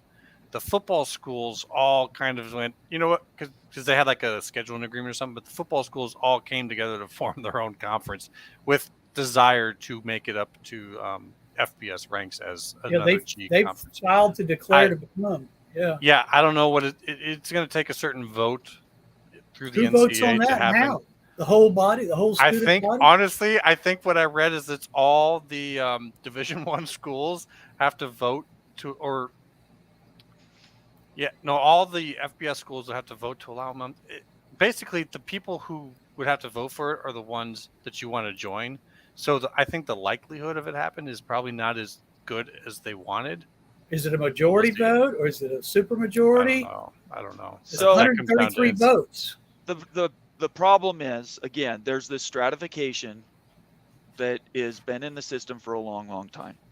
We're not arguing whether that's good or bad. I personally think the stratification sucks I do because too. my school was kept out for almost 50 years. So yeah, I'm not happy about it either. But at the end of the day, the organizations are what's driving this. It's not the individual schools, unless you're Ohio State. And between those schools that have the power, they're going to want to keep that as concentrated in the smallest number that they can to control the whole shooting match. If they get together through this negotiation that's going to start for 2026, and they decide together as a mafia, and they decide in these 3 or 4 families that they're going to limit access, which I believe would be against the law. If they did that, then that collaboration could end up at a number that we don't even know yet. But does anybody here believe it's going to go past 75? I don't think so. I think it goes to like 80. It's 83 Yeah. or 85. They're not going to want to share that much money, Charles. Am I talking like if I'm talking 3 conferences, then 75 is what I've been saying. If you're talking 4 or more, like if somehow the ACC finds a way, then it would be more than that. But I would agree with you that 75 is the cap if we're talking about 3 P conferences, whether we want to call them A's, but A conferences, yeah. That's A's. I'm saying ACC probably stays as an A. They're going to maintain their autonomy status, but they're not going to maintain the same perceived status as like a power conference. But they will still be an autonomy conference with autonomy votes. It gets difficult and complex, but an automatic qualifier. Well, that's a different conversation. I mean, Let's not get into we don't know that yet. Like that, so much of that's going to change. They're really going to get integrated, I think. I mean, maybe not, but I'm at 68. I think 68 teams is where we end up. 3 and I think that's very reasonable. Where we are now, or where they end up. Where they end up, you get 2 conferences of 24 and 1 conference of 20. 68 sounds good to me. If you could pull it off so the Big 12 only stays at 20. It's going to go to 24. It's going to have to be that 24. The SEC would be the 16. I didn't agree with Moen, but I could see what we're seeing happen with the ACC and the other three main conferences that will be pulling from it, that the SEC might only go to 20 with 4 ACC schools and say, that's it. Like, I didn't believe that at first, but the way this is starting to play out, the agreement that would have to be made for the schools to backfill, like we've been talking here. So the number of schools that the SEC would have to take in like kind of a lump sum, it might only be 4, and then that might be it. And that's actually good for what we're talking about here if SMU makes it into the ACC, because that's less teams going out. Like, will the Big 12, will they go past taking 4 ACC schools at that point? Will they just sit at 20? Will they, Washington State, Oregon State, and then maybe 2 more, like a San Diego State or who knows, whatever. But I think he might be right. SEC might not go as big as everyone else. They don't have to, and they want to stay contiguous. They said that over and over and over again. And getting too many in that small little footprint might, too many. They start cannibalizing their own viewers. That's possible. Yeah. Let's get to some more. Has talked about wanting to be in 4 time zones, and the Big Ten wants to be in Florida and other places. They want to run an NFL type model where you're going to have 4 divisions. So that's where ultimately I see it ending up. I don't know who gets left behind. 68, I think, is a good number. We'll just have, I think a lot of that depends on what happens with the ACC. So let's see here. Justin Lucas, thanks for being here, Justin. Appreciate it. He says the SMU 247 message board, so this is going to be to you, Charles, said that Rick Hart had canceled his travel for Monday, but I have no idea whether that's true or if it's true, whether it's connected to realignment. Can you inform who is Rick? What's his name? Rick Hart. I don't even know. Okay. All right. Is he the AD for SMU maybe? He might be. Okay. All right. Fair enough. Greg Swaim says, are you getting a few gray hairs? Thanks, Greg. I appreciate you reminding me that I am aging. Who is Rick Hall? Let's see. Here's another SMU question. If SMU wants to get into the Big 12, they will need to connect with millions of Methodists in the United States and internationally. They I've need to seen build that. their brand with religion. That's from DF Ost. Charles, you have a comment on that? I've seen somebody else say that. It may have been him before. Basically, follow the BYU model. Oh, okay. Well, And, That's a and good the idea. Notre Dame model too. Yep. I thought SMU and pulled away Notre- from the faith stuff, though. They are, well, they're not officially. They officially severed the connection, but it's still Right. a loose connection. It's still Okay. Southern Methodist University, Okay. but the church doesn't run it. I don't think anymore. Very It's- good. If you're just joining the show, please subscribe. Follow these guys on Twitter. All their names are in the profile. When the comments are down, you'll see that. Immaculate and Moen are permanent parts of this channel, and I really appreciate the feedback that they provide. I highly encourage everybody to look them up, Moen Sports and Immaculate View on Twitter. And then Charles, his name is on there. And great. This has been a great show, actually. If you're just new to the channel, subscribe, and then if you want your comment to be a guaranteed read, it'll have to be a super chat. I'll try to get through these as I can, but there's a bunch of member comments I need to get to. Yeah, anyway, let's get off of that. Yeah, he's Let's the see. athletic director. I don't even know. Rick Is Hart he? is the AD. Okay. Yeah. Well, maybe his trip meant something. We're not sure. Let's see. DeReal MVP says, Conundrum, who's in the channel, you're right. I can't believe Stanford and Cal would go to the ACC for free, but I guess desperate times call for desperate measures. We Does still anybody have disagree with that? we haven't heard about Cal wanting to do this. We've heard about Right. SMU and we've heard about Stanford, but conveniently Cal has been left out of talk about paying that. So I'm guessing that they cannot afford to, and they would probably come in with Stanford and quietly get a payment of some variety. But they'll still get their $10 million from UCLA. Fair enough. Devil Frog says, Baylor, BYU, Rice, USC, SMU, Stanford, TCU, Tulane, Tulsa are the only private FBS schools west of the Mississippi. All great schools. And thank you, Devil. Devil's one of the original mafioso. And that's what you were talking about earlier, Charles, right? All the private schools getting together and forming a including private TCU league. and Baylor. Yeah. Yeah, I think that's Interestingly, very... last night I was doing a little research on endowment sizes and student body sizes, looking at comparing TCU to SMU. They're like within 100 students of each other. That's how similar they are. Wow.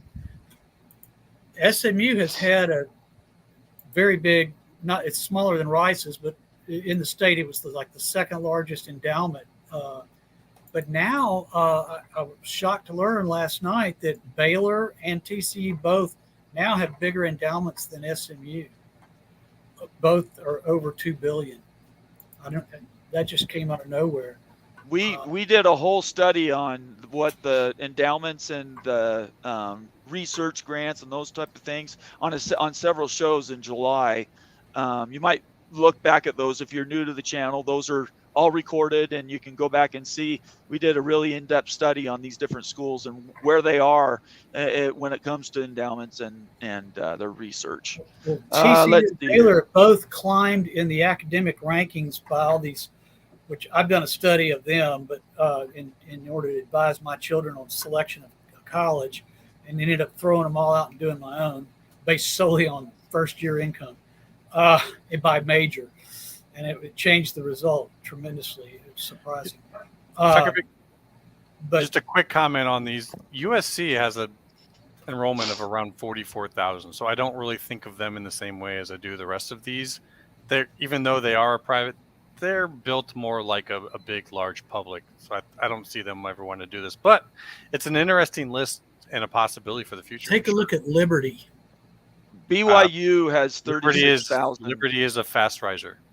It's like 90,000. BYU has Out of 36,000 undergrad. So Yeah, Who does? and that's another one BYU? too you Yeah. could say. I don't see BYU joining that because they're more of a national brand. Yeah. DF Austin, another comment. I think SMU could be a great representative of the Methodist Church if they chose to go there. BYU, Baylor, Notre Dame are all good.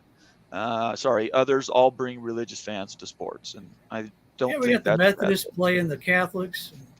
Hey man, I'm looking forward to BYU Every- playing Baylor and TCU. I would love that to be in every year. I would Not look just forward the to Holy that. War, but the Holy Wars. Right? That we actually had one, and I wrote it down. I can't remember the name, but it was really, really good about those three schools. Anyway, Greg, thanks for being here, Greg. Love it. SMU has some very wealthy alumni, and they certainly shown over the years they'll do everything. Yeah, the Pony Express, 30 for 30. I think probably everybody's seen that. Half-filled homes certainly don't help. So home games, check that. I have Half-filled just an home interesting games. note. One of my old roommates, after I went through a divorce, and I had a friend of mine live with me for a short while, rent a room, and he's one of the three guys they interview on that Pony Excess. He's one of three players that was on the SMU team before the death penalty, stayed at SMU during the death penalty, and he played on the team after the death penalty. So there was only three people. He was one of them that was on the team before and after the death penalty.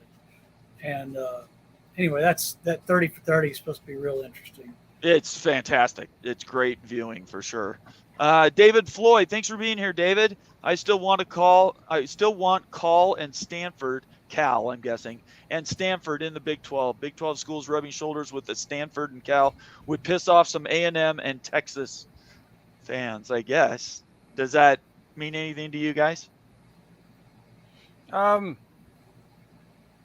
don't know. I don't see why that would have really an affect opinion on that. Texas and A&M.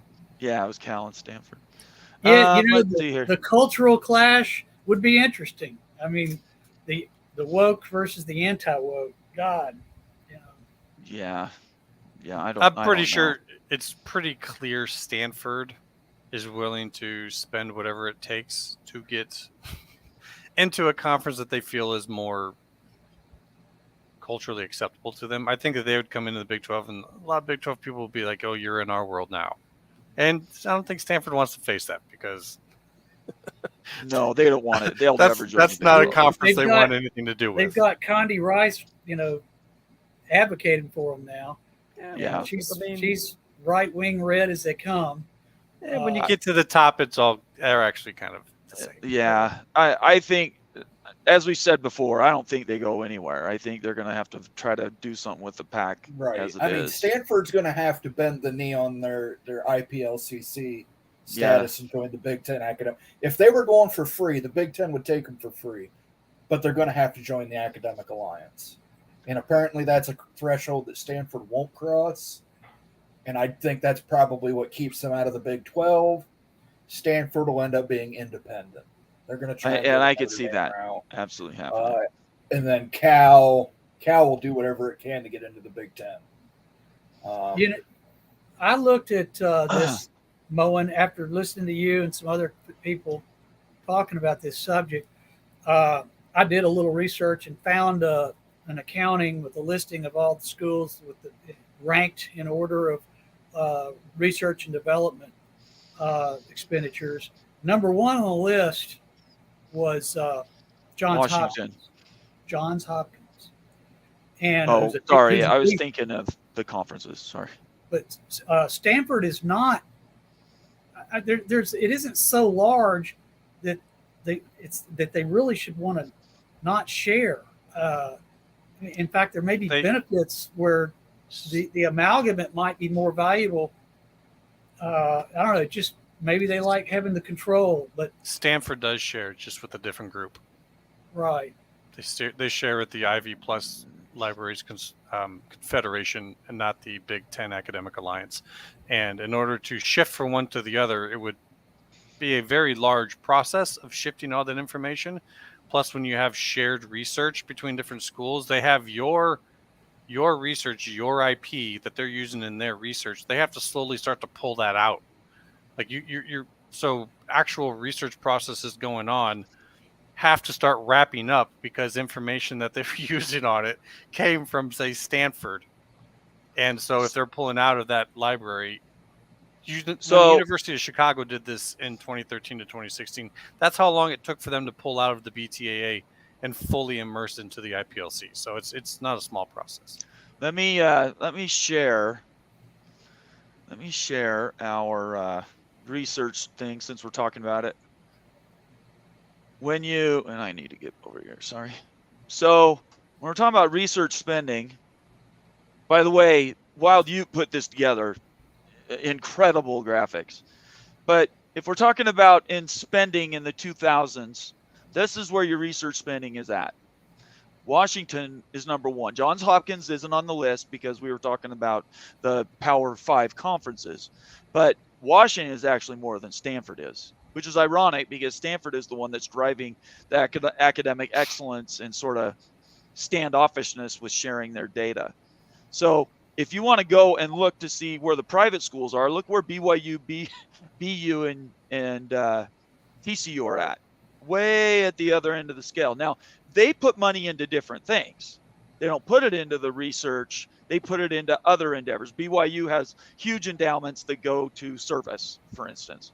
There's a bunch of money they do. Anyways, so that wouldn't show up on here. So the private schools I would completely cut out of this list. But if we look here at the expansion candidates, SMU is just like BYU, TCU, and Baylor. Right. But they're private schools, right? So they're not really rated on the same level.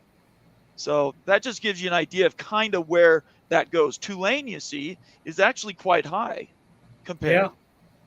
Yeah. So, the data is out there. You just have to collect it and sort of put it together. So tip my hat to Wild Ute for doing that. That was a really good. Do you guys have any questions on that before I get off of it? Did he fold in the Ivy League to compare them? No, that wasn't part of the measurement. No. Really approachable data though. All right, let's see more comments. I'm gonna do this. Since we have a little bit of time, we've had a lot of people involved in the comments. I'm gonna post this to everybody. If you want to join the show, click on that hyperlink I just put in the comment section, and come ask your question. There's a lot of people that have opinions. We're over 800 comments right now, so I know people care. No matter if you want to really get your point out, either make it a super chat, which is cool, or you can join the show by clicking that link. What's this one right here? Can you answer this one, Immaculate?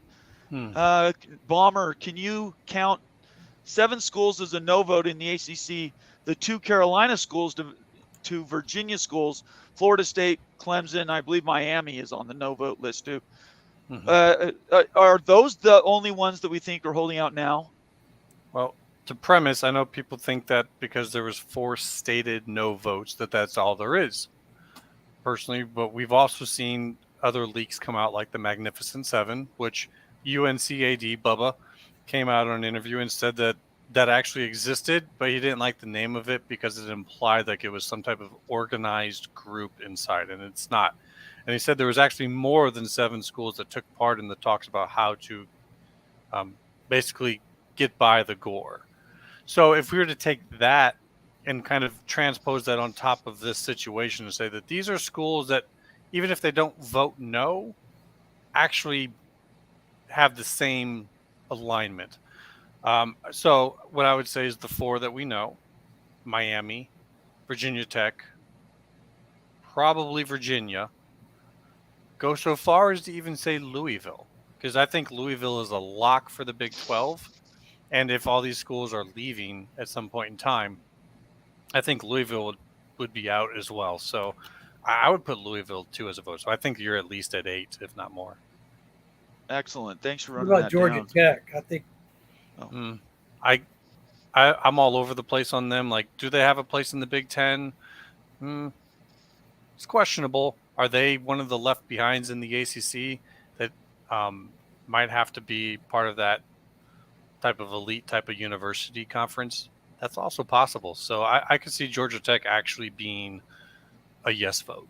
they had surprisingly good viewership numbers last year in 2020. I don't think it's a coincidence that they're ready to drop that particular offense in terms of you have to run this as a coach. I think that's very much a way to try and become more relevant going higher. So Cougar Tracks is hoping that the Big 12 is finished adding teams for a while. I've said on Twitter, and I've been saying it for several weeks now, the only way that it changes, in my opinion, is if Cal and Stanford end up somewhere and Washington State and Oregon State come in as a package. Now, Bob Thompson said there may not be a lot of value to the current Pac-12 network, which I found really interesting. Did you guys see those several tweets from him about people are asking, I think probably based on the tweet I put out, that the Pac-12 could be folded in and be part of the Big 12 network if they wanted to start one.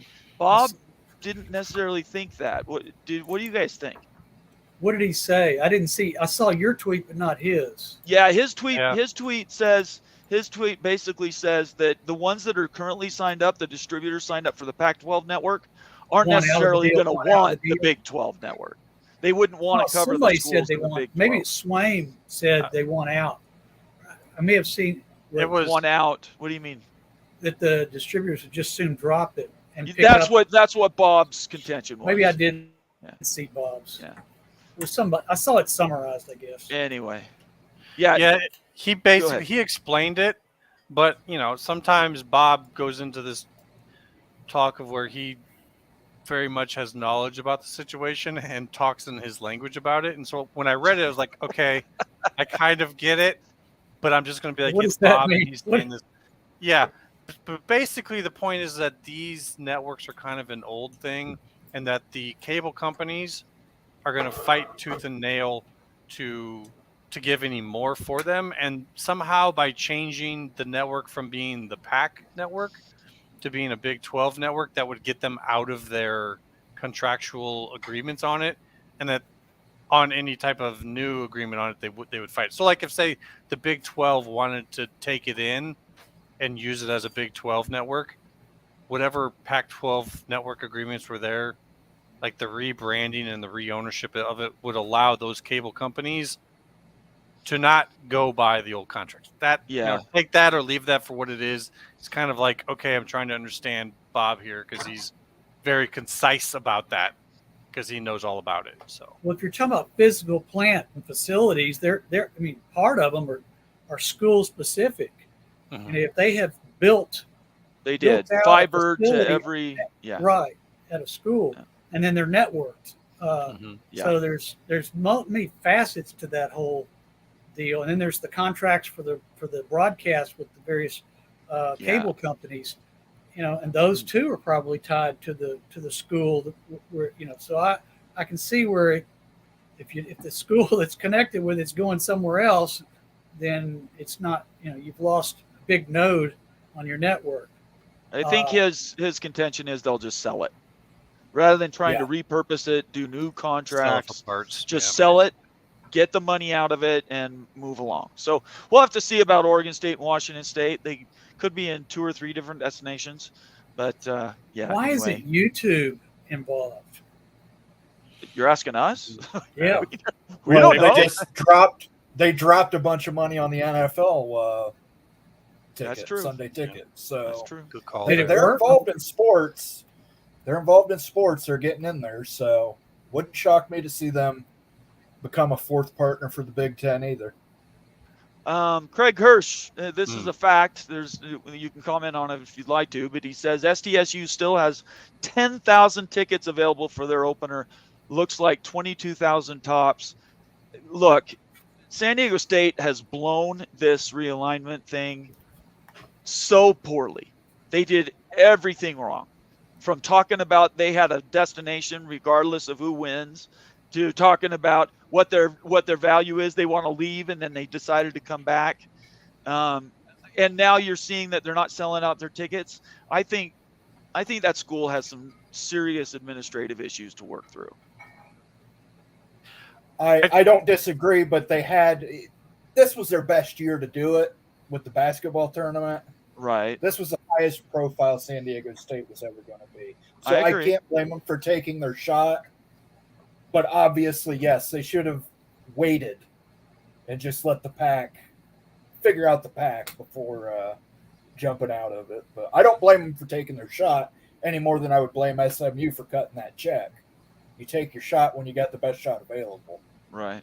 Immaculate, you wanted to say something? Real quick, I look at San Diego State as a destination spot. Like, we want our team to go there and play because it's kind of like here in Arizona. There's a lot of people in San Diego that are not from there and don't give a damn about California sports. And people sometimes will go on a trip based around a game. Exactly. And San Diego has a lot to do there. I mean, Arizona people here flood into that place.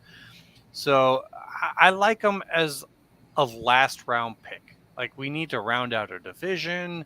We need to round out something or another. They have a good looking stadium. It'll look good on TV. It's probably not going to be filled fully with San Diego State fans, but maybe some of those people will come out of the woodwork if they're in a bigger conference playing bigger names. I don't know. It's possible. Yeah. Isn't that like one of it's the most normal school in California that's still a good school, but normal people get in there that aren't eggheads. It's in a great spot. Same with kind of maybe San Jose State, which is another up and coming. It's a future San Diego State, and they're a fast riser. I would keep my eye on San Jose State.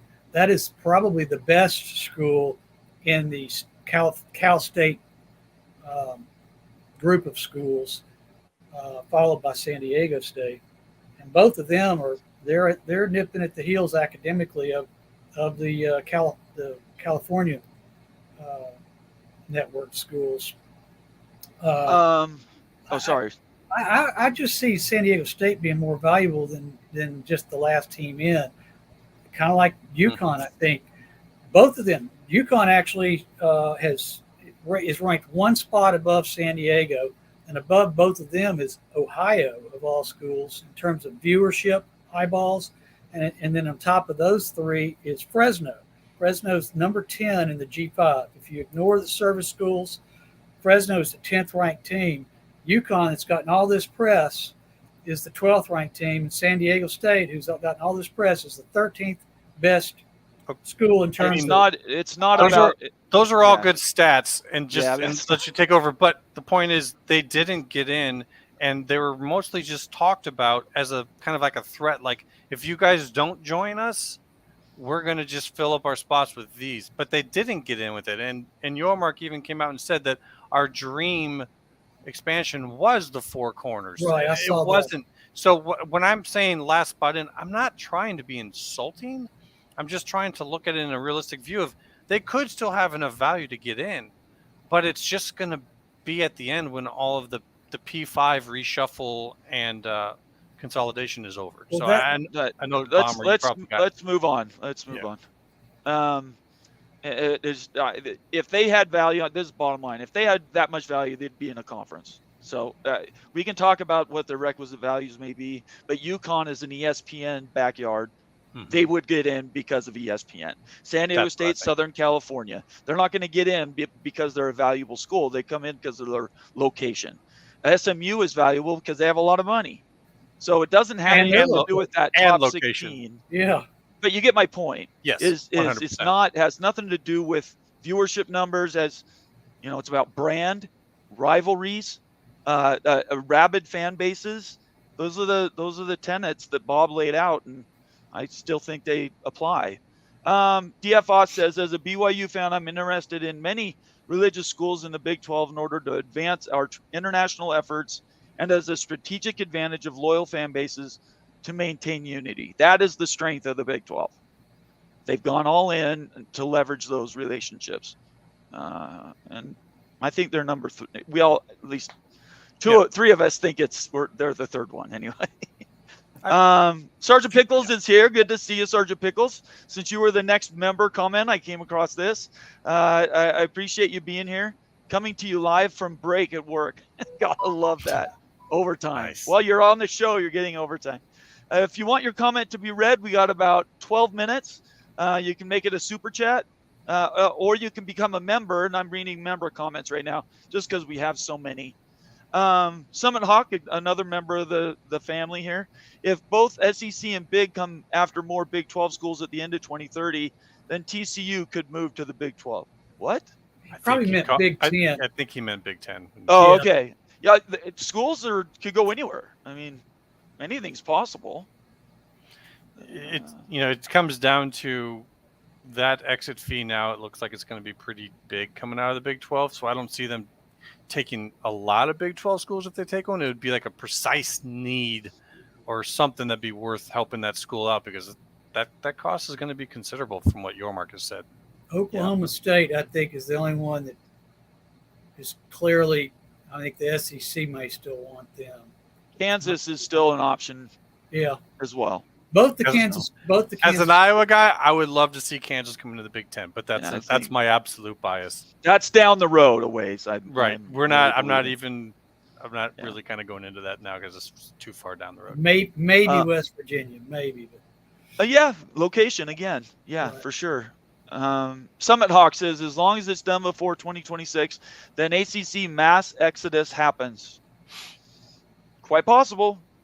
We're not dealing in absolutes here. So But when we talk 2026, you got to talk about how long it takes to actually plan for 2026, which means 2024, because you have to know these lineups and Right. what power certain conferences end up having, who's going to be there, that type of yeah, stuff. if it's going to happen for then, it's going to happen right now. our web, one of our members says, okay, I hate to be that guy, but if this dude thinks Cal and UNC are equal athletic brands, then he can't be helped. What do you say to that? Wait, I Charles? hate to be that guy that's Cal equal. In terms of eyeballs, money, dollars in your pocket. Eyeballs translate to media dollars, which is at least half these schools' budgets. I wasn't talking about their performance on the field. What, as far as the two schools, what's the biggest difference between them? It's geography. You put the UNC on the West Coast. I said they were equivalent from a viewership standpoint. I'm only talking. The one thing that's different is the location of the schools. One's in California. I hate to be the guy that if this dude thinks Cal and UNC, I'm sorry. If you look at the numbers, they're right next to each other. So I can prove it. And yours is opinion. Mine's a matter of statistical numbers. I can prove my viewpoint. You can't prove yours. What is the? Can you tell everybody what the premise is that you're talking about? Eyeballs, viewership in 2022, regular football season, average media viewership per game, per regular season game. If you take the average viewership per game for all 133 schools, not all of them registered, believe it or not. There's like 14 schools that aren't reporting, but there's like 118 or 19 that got reported, listed, and you can rank them based on their average per game, regular season game viewership. If you rank them in order, Cal sits on top of UNC, who sits on top of Stanford. They're ranked right there together. They are viewership from a media property standpoint. They are equivalents. So what we've talked about around here, though, is you might have equal viewership numbers, but because their geography is different, they're valued differently. Time zones are different. Yeah. So but that makes a huge difference. Now, so you talk about, but if you talk about the value of the schools, you have to put them in context. And that context is their different geography, right? Okay. So if you move a Cal who has equal viewership now, and you're instead of playing in the fourth time zone, you're playing in the more valuable first time zone. Right. Now suddenly who's more valuable? You've just moved Cal, who's got equal numbers, equal viewership numbers, to a more valuable time window to play games in the ACC. So what do you expect to happen to Cal's numbers versus UNC's numbers? Who do you expect to have bigger numbers? You take a school on the West Coast and you put it in the same time slot in a Saturday as an East Coast team. The East Coast team is going to draw more numbers. And that's what killed the Pac-12. That's right. And that's why you're moving to the ACC. But so you moving play it the first time. Just changing conferences doesn't change the demographics of where your school's at. It changes your time zone that you're playing in. They're not going to play at noon Eastern. Yeah, they're on going a to They regular are if you're basis. playing Virginia. That's 9-8. No, They but are that's if you're playing North Carolina. They are if that's you're playing one Miami. game. What? We're talking about one game though, not the entire. But if 'Cause you're there's just 6 two games that are gonna schools, be you're at going to home. be playing. You're going to be playing almost all your games on the East Coast. No. If you're 4 schools, you're still going to be playing half your games on the or more, 2/3 of your games on the East Coast. You've suddenly Yeah, made your property more valuable because you're playing in a first time window. Okay, That's why the Big Ten got the big contract, because they went out and they got a devalued, undervalued USC and UCLA, and they moved them into their central and eastern centric conference and made them more valuable. You buy low, you sell high. And that's what they did, and they got a big contract because of it. They got a big reward because of it. And the ACC has the opportunity to do. They're idiots for not doing this. If they don't take, I hate Cal, but if they don't take Cal and Stanford, and really all 4 of them, they're idiots. They're complete idiots, and they So deserve to fail. the words you just said, Charles, we said about the Pac-12. If they don't Yeah, take well, I SMU know. and San Diego, And they failed. okay, but there's a reason they failed. That's what I'm trying to get down to. They If wouldn't expand when everybody else- they had to. They didn't see the handwriting on the wall. Ev- And the everybody- ACC is in the same boat right now. Everybody told them to pick up SMU for the Central Time Zone. Everybody told them to take San Diego State for Southern California. Just froze. And Uh-oh. just graduating them into the conference wasn't going to be enough. So just putting Cal in the ACC by itself is not necessarily going to make Cal any more valuable. Now the conference may be more valuable because you're gonna get teams that are going to come to the West Coast, but that doesn't necessarily mean it translates to the school. And one thing to remember is Cal is not going to get an invite to the SEC. UNC could get an invite to the SEC, and by doing so, their numbers will considerably rise. My opinion. Yeah. Kind of having a chat with some folks in chat about that. And so while I'm not going to dispute your numbers, I'm pretty sure there's probably some ratings that show exactly what you're saying. I still say UNC has more potential because of their ability to make that move, which will get them higher ratings. I think UNC gets really good ratings in the SEC. I just think that they haven't really engaged people to pay attention to them while they're in the ACC. So, immaculate, Brian, what you're saying is UNC could be more valuable, and probably is more valuable in the SEC than they are in the ACC. Yes. Yes. And so could Cal not be more valuable in the ACC? Like I'm To saying? a degree, yes. I wouldn't say that the increase is the same, but you're not wrong in your premise that they are going to increase because of the Eastern coverage. That's why the Pac was kind of not just torn apart, but also giving places to go to. That's why these networks paid more to the Big 12 and to the Big 10 to take them in, is because those brands will be made better by going into Eastern markets. But I'm not saying that you're wrong with anything you're saying. You're not. I'm just saying the added element to that is UNC getting raised up. And there's the cat again. UNC getting yeah, she loves to hang out here when I'm talking. So UNC basically is just going to get an improved value by moving up again. So that's all I'm saying.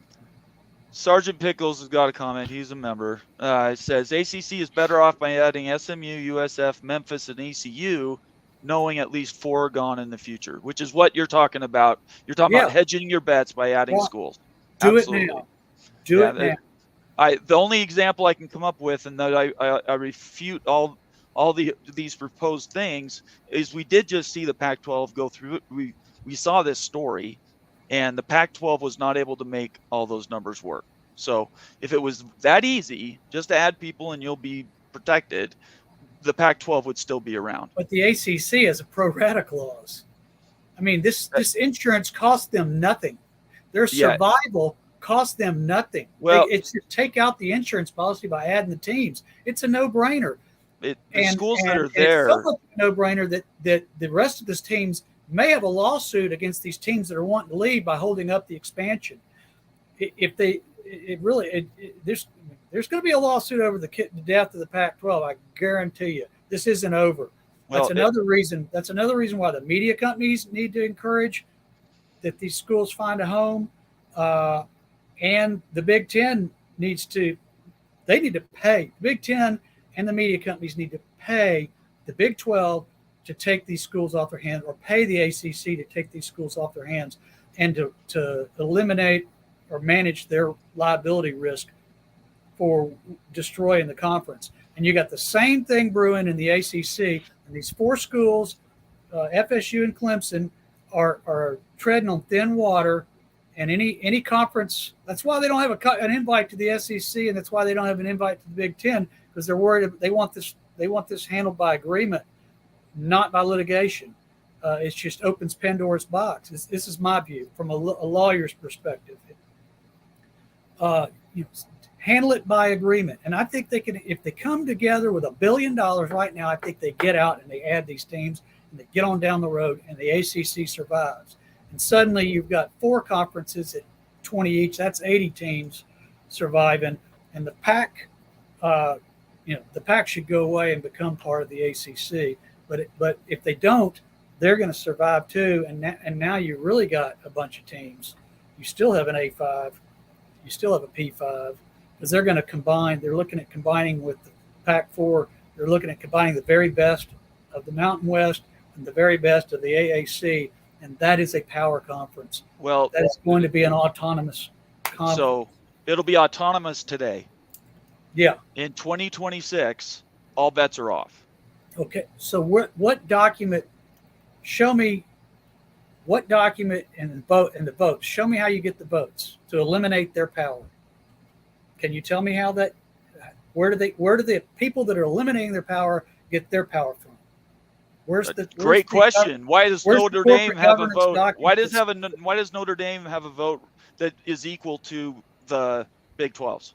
If the whole thing sunsets, we're starting all over anyway, right? Yeah, I think if these solutions sound very simple on our show right here, but if they were that simple, I think they would have already been done. I think what we're getting at from what he's trying to say is that if the Pac-12 is allowed to die, you're saying the college football playoff company also possibly has a big problem with continuing to exist. I think it might be reorganized. So that has to be remade. Yeah, what I'm proposing is that they redo it. Yeah, it'd have to be reconstituted. It'd have to have a court may redo it. A court may dissolve it and say, "You guys go your separate ways." Maybe that is absolutely a possibility. That's right. And that's out of our realm of being able to predict at this point in time. That's one of those. There's somebody in a room having this discussion that has the power to do something about it. Yeah, that's not the type of stuff that gets leaked out by. If we knew, we'd be extremely wealthy right now, because we could sell that information for lots of money. So. Let's see here. Let me get some more member comments. Boy, so many comments. This has been awesome, guys. And let's be very clear. The stuff we're talking about are all maybes and could be's. Nobody here is saying this is exactly what's going to happen.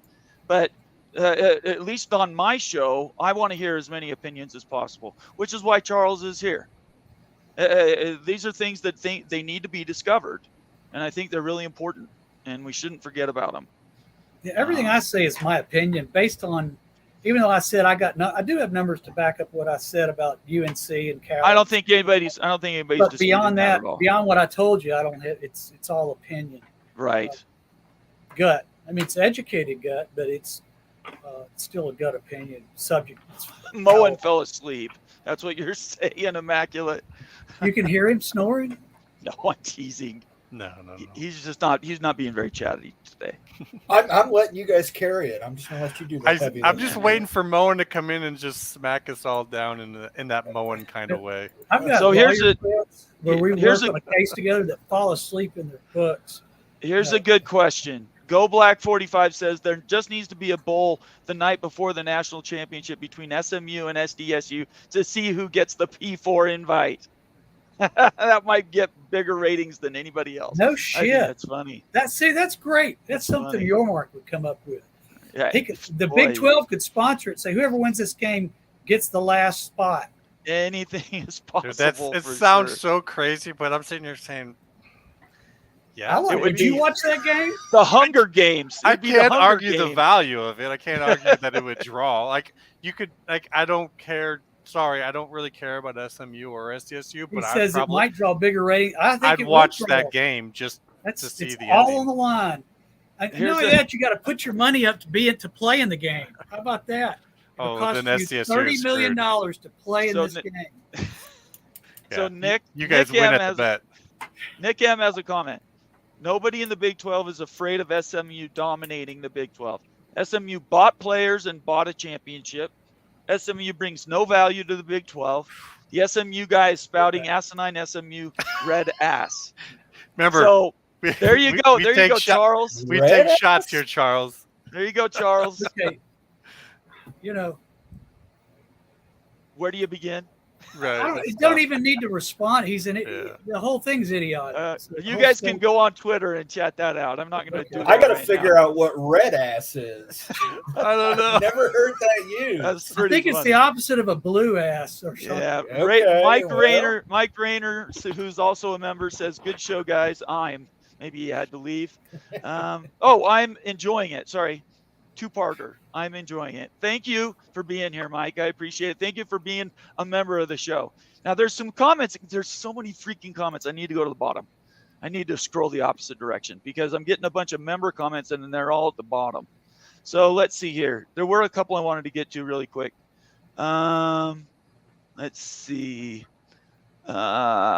Sticky Sports says I'm spreading propaganda. Yeah, maybe. You can put that in the back of my head. I Propaganda. do have strong opinions. I'll say that. Let's see here. Our Webb, who's one of the members, says UNC will get to choose between the SEC and Big. Cal, in comparison, will not. That's a Okay, good that's way to probably relate fair. to it. That's a good way to relate to it for values.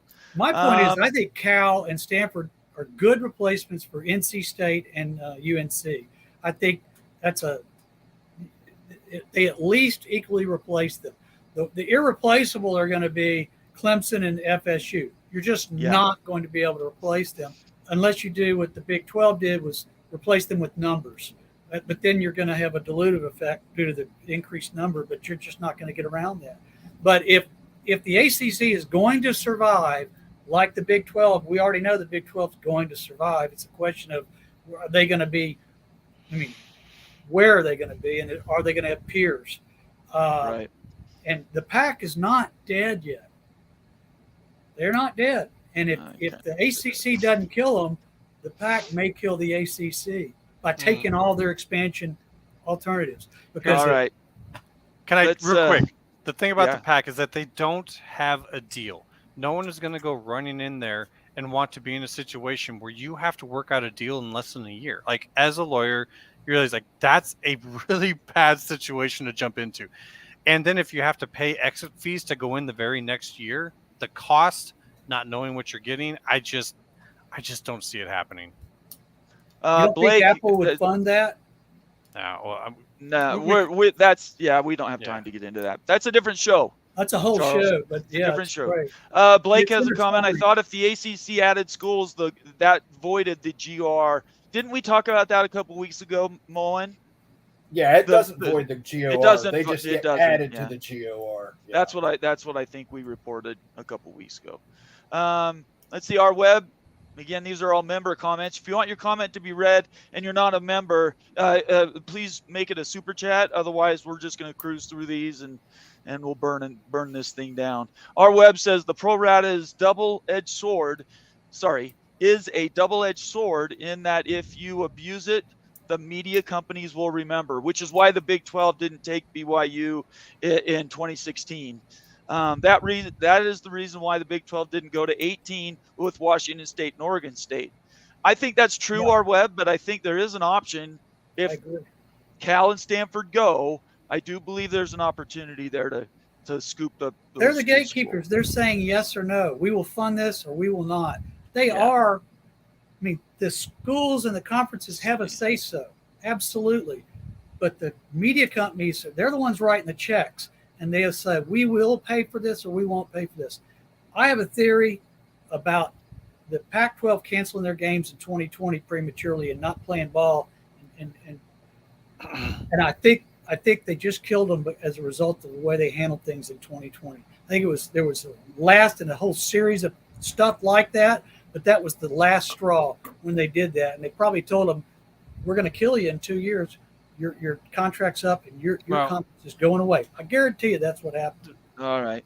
We don't know. They needed to be I don't know if killed. they directly. I say don't it. know Their- if that's their true. actions may show that, but I don't think that they would. Yeah, have I said don't think that can directly. be. We can't prove That's that. my conspiracy theory. all Okay, right? there All you go. good, Thank all you. good. That's good. I have Sticky's- plenty of my own. Sticky Sports says, question for Charles: since ESPN offered $30 million per team to the Pac-12 last year, why would they be exposed to a lawsuit about breaking up the conference? Because they manipulated everything behind the scenes. Yeah, that's exactly how I'm another talking about. conspiracy. Well, I think there's a Rick, lot of you that should at know San Diego this. State and SMU. I heard him mowing. I heard him mowing. you should know this, Charles. It's not what you know; it's what you can prove. Yeah. Yeah. Prove it. in Otherwise, court. you have alliances that work out, right? We all Man, know how I alliances love, work. and there's a lot you can prove with innuendo. You don't have to have a whole lot. You got to have some facts, but the jury can fill in the blanks with the known facts. Yeah. Has I there think been a there's lawsuit? Has there there's been a lawsuit exposure on here. realignment? Has there been a lawsuit on realignment that's ever stopped realignment? I have never heard of it. Has there been a realignment lawsuit that has ever blocked changing of teams to different conferences? No. I think it's blocking progress right now. Fear of liability is But you're is saying blocking. you're making Ford a legal State argument. I'm and saying it's Clemson never right now. happened. Charles, But I'm the saying it's never difference is- happened. Yeah, the PAC's gore was up next year. Yeah, the ACC's it was over. gore's up is in 2036. Right. So there's a big difference from people taking schools from the PAC versus going after schools from the ACC. Yeah, but tortious interference doesn't care about that. I mean, There's been all the last year of Twitter. That was discussed. How many times was there an accusation that the Big 12 was consorting with these other conferences to kill the Pac-12 with ESPN? oh, I'm sure a And lot. yet, but a lot of people said it, but it hasn't happened. Oh, you're saying it And didn't even if stop they it- made an didn't stop it accusation, from doesn't happening. mean they'll win it. No, but you're going to clean it up after the fact, and there's going to be cleanup. Mhm. If they find a home, and the thing is you got to have an injury. If there's no harm, there's no foul. Okay, so if these schools find a home, and was it Bowen that just said a minute, or somebody just said something about the 30,000 offered ahead of time and they turned it down? Yeah, that's a factor that weighs against it. This is just one factor, and there are many factors that are all weighed in balance, and they cut both ways. The point is there is exposure, and there's exposure to be managed. You don't want to have this hanging over your head. They need to find a home for these 4 schools, and they need to not lose a whole lot of money, or somebody's going to pay for it. And I know. what I'm suggesting is Big Ten could just say we can't take them. If we take them, it cures it. If we take them, they're in the fold, and there's no harm, there's no foul, there's no damages. But it's same with somebody else takes it. So Big Ten doesn't have to take them.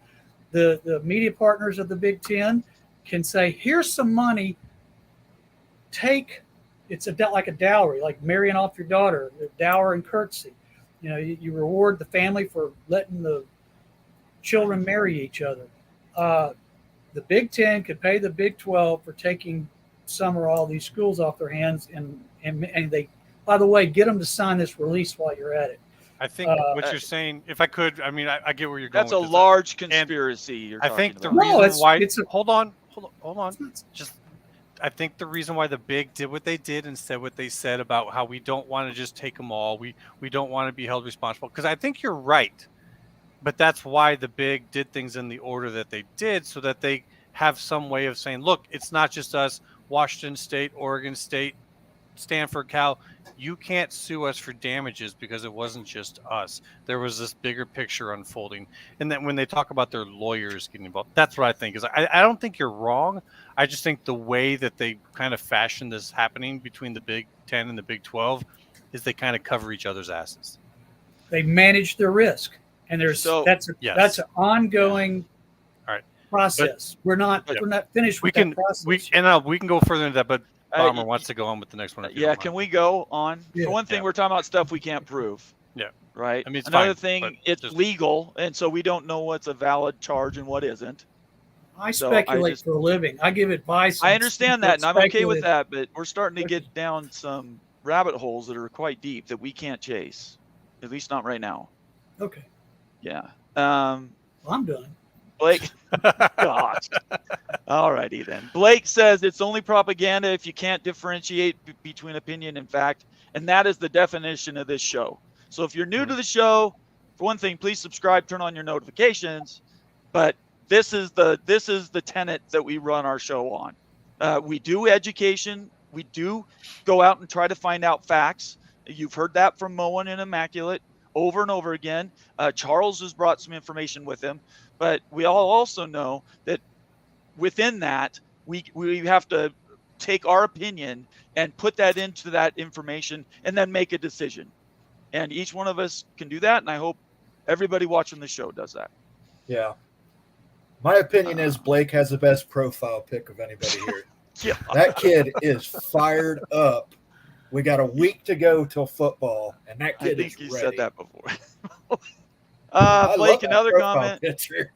says Big 12 becomes Big USA, America's conference. That's a good open question. Do they rebrand? My vote is they don't Who? rebrand right now. Yeah, Right. you've already got American AAC, Big U, and you've got Conference USA. Yeah, To me, the eventually you big- rebrand. oh, go ahead. What about the Big Yeah, you Easy? rebrand. Yeah. I think the Big 12 stands for resilience, though. Like just what I they do went too. through, and then what it's become. I mean, I get the whole rebranding thing, but part of it, like how I used to think of the Big 12, I would say rebrand, but that's not how I think of the Big 12 now. So I'm not quite sure if they need to. I changed my mind on that too. I used to hate that name, and now I like it. So. Well, and It I stands like for something. I really like what you just said, Immaculate. That's a wonderful way to put it. The resilience. Yeah. How many times has this conference been torn apart and rebuilt?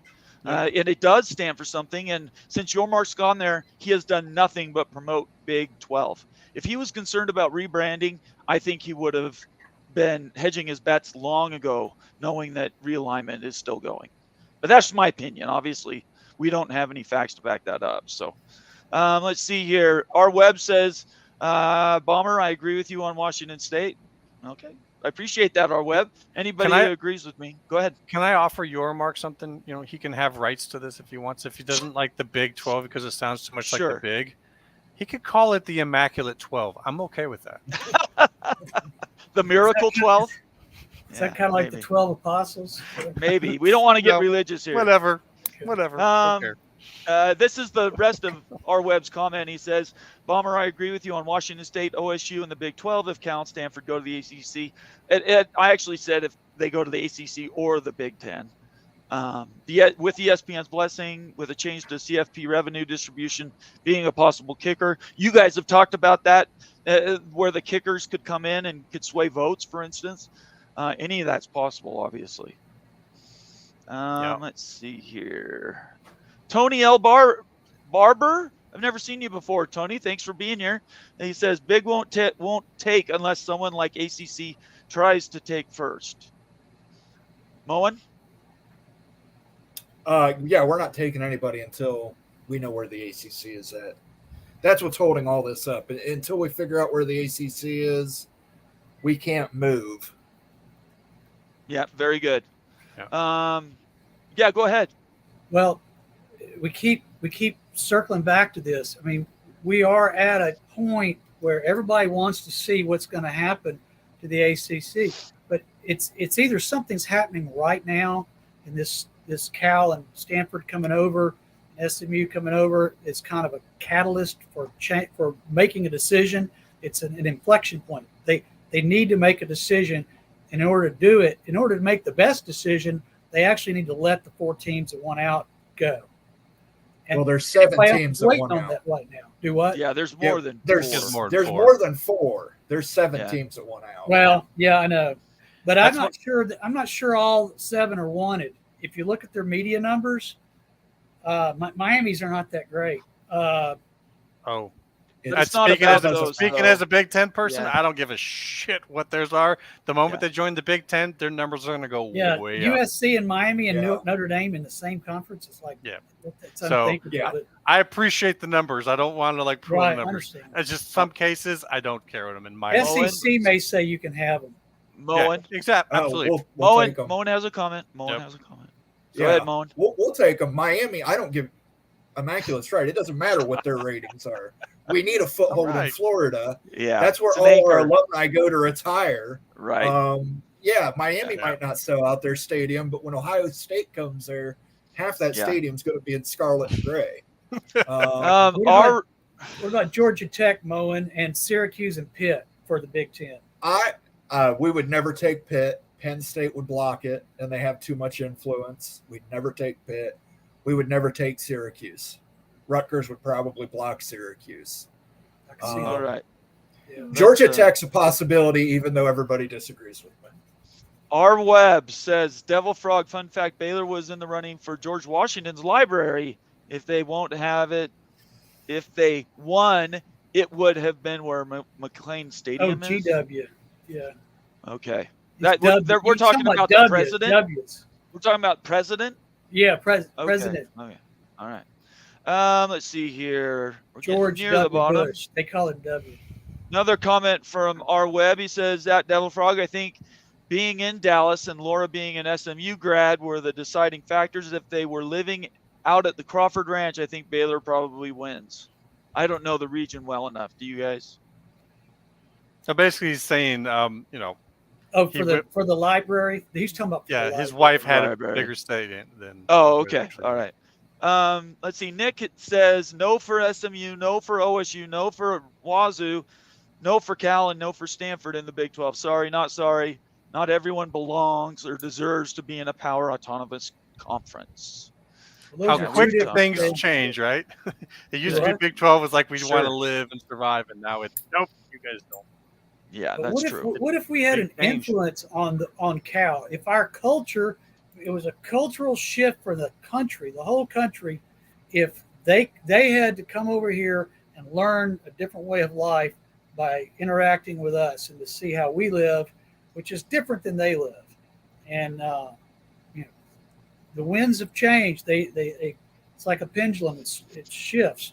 So Cal and Stanford joining the Big 12 could be the beginnings of a whole shift in the way our whole country It's an thinks. optimistic view on it. I Yeah. appreciate your optimistic view on it, sir. But I don't know.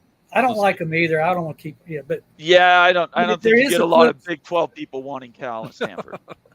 So I don't mind him as much, but I don't think a lot of Big 12 people would. yeah, so, no, I don't know. I would no. I'd go pick your Mark your talked Mark's about card. the cultural fit. I think that's what he was talking about. Was That's this exactly right what he was talking about. here? Yeah. John Coy says ACC reminds me too much like the PAC, which is what I've been saying for a minute. And it is a regional conference. Again, value was no longer regional, which again, those were all the basis for my opinions. I think there is an argument to be made, a fair one, whether Stanford and Cal, if they join the ACC, would increase their value enough to make it worth it. I think the biggest challenges, not arguing with Immaculate, but the biggest challenges to those are your travel. You have huge travel problems. And two, Cal and Stanford don't play nice with anybody. They're basically the reason the Pac-12 burned to the ground. They're like So- Texas. Yeah, and nobody wants another Texas. So that's kind of Yeah. where we're at on that. What's Texas going to do in the SEC? I mean, I'm an LSU fan also. I graduated from LSU, and we're not going to put up with that shit. I guarantee. No, I don't think so either. I hope we beat them 6 years in a row, just like we did A&M. They'll just try to form up a little voting pact in there, probably with like Texas, Oklahoma, Arkansas.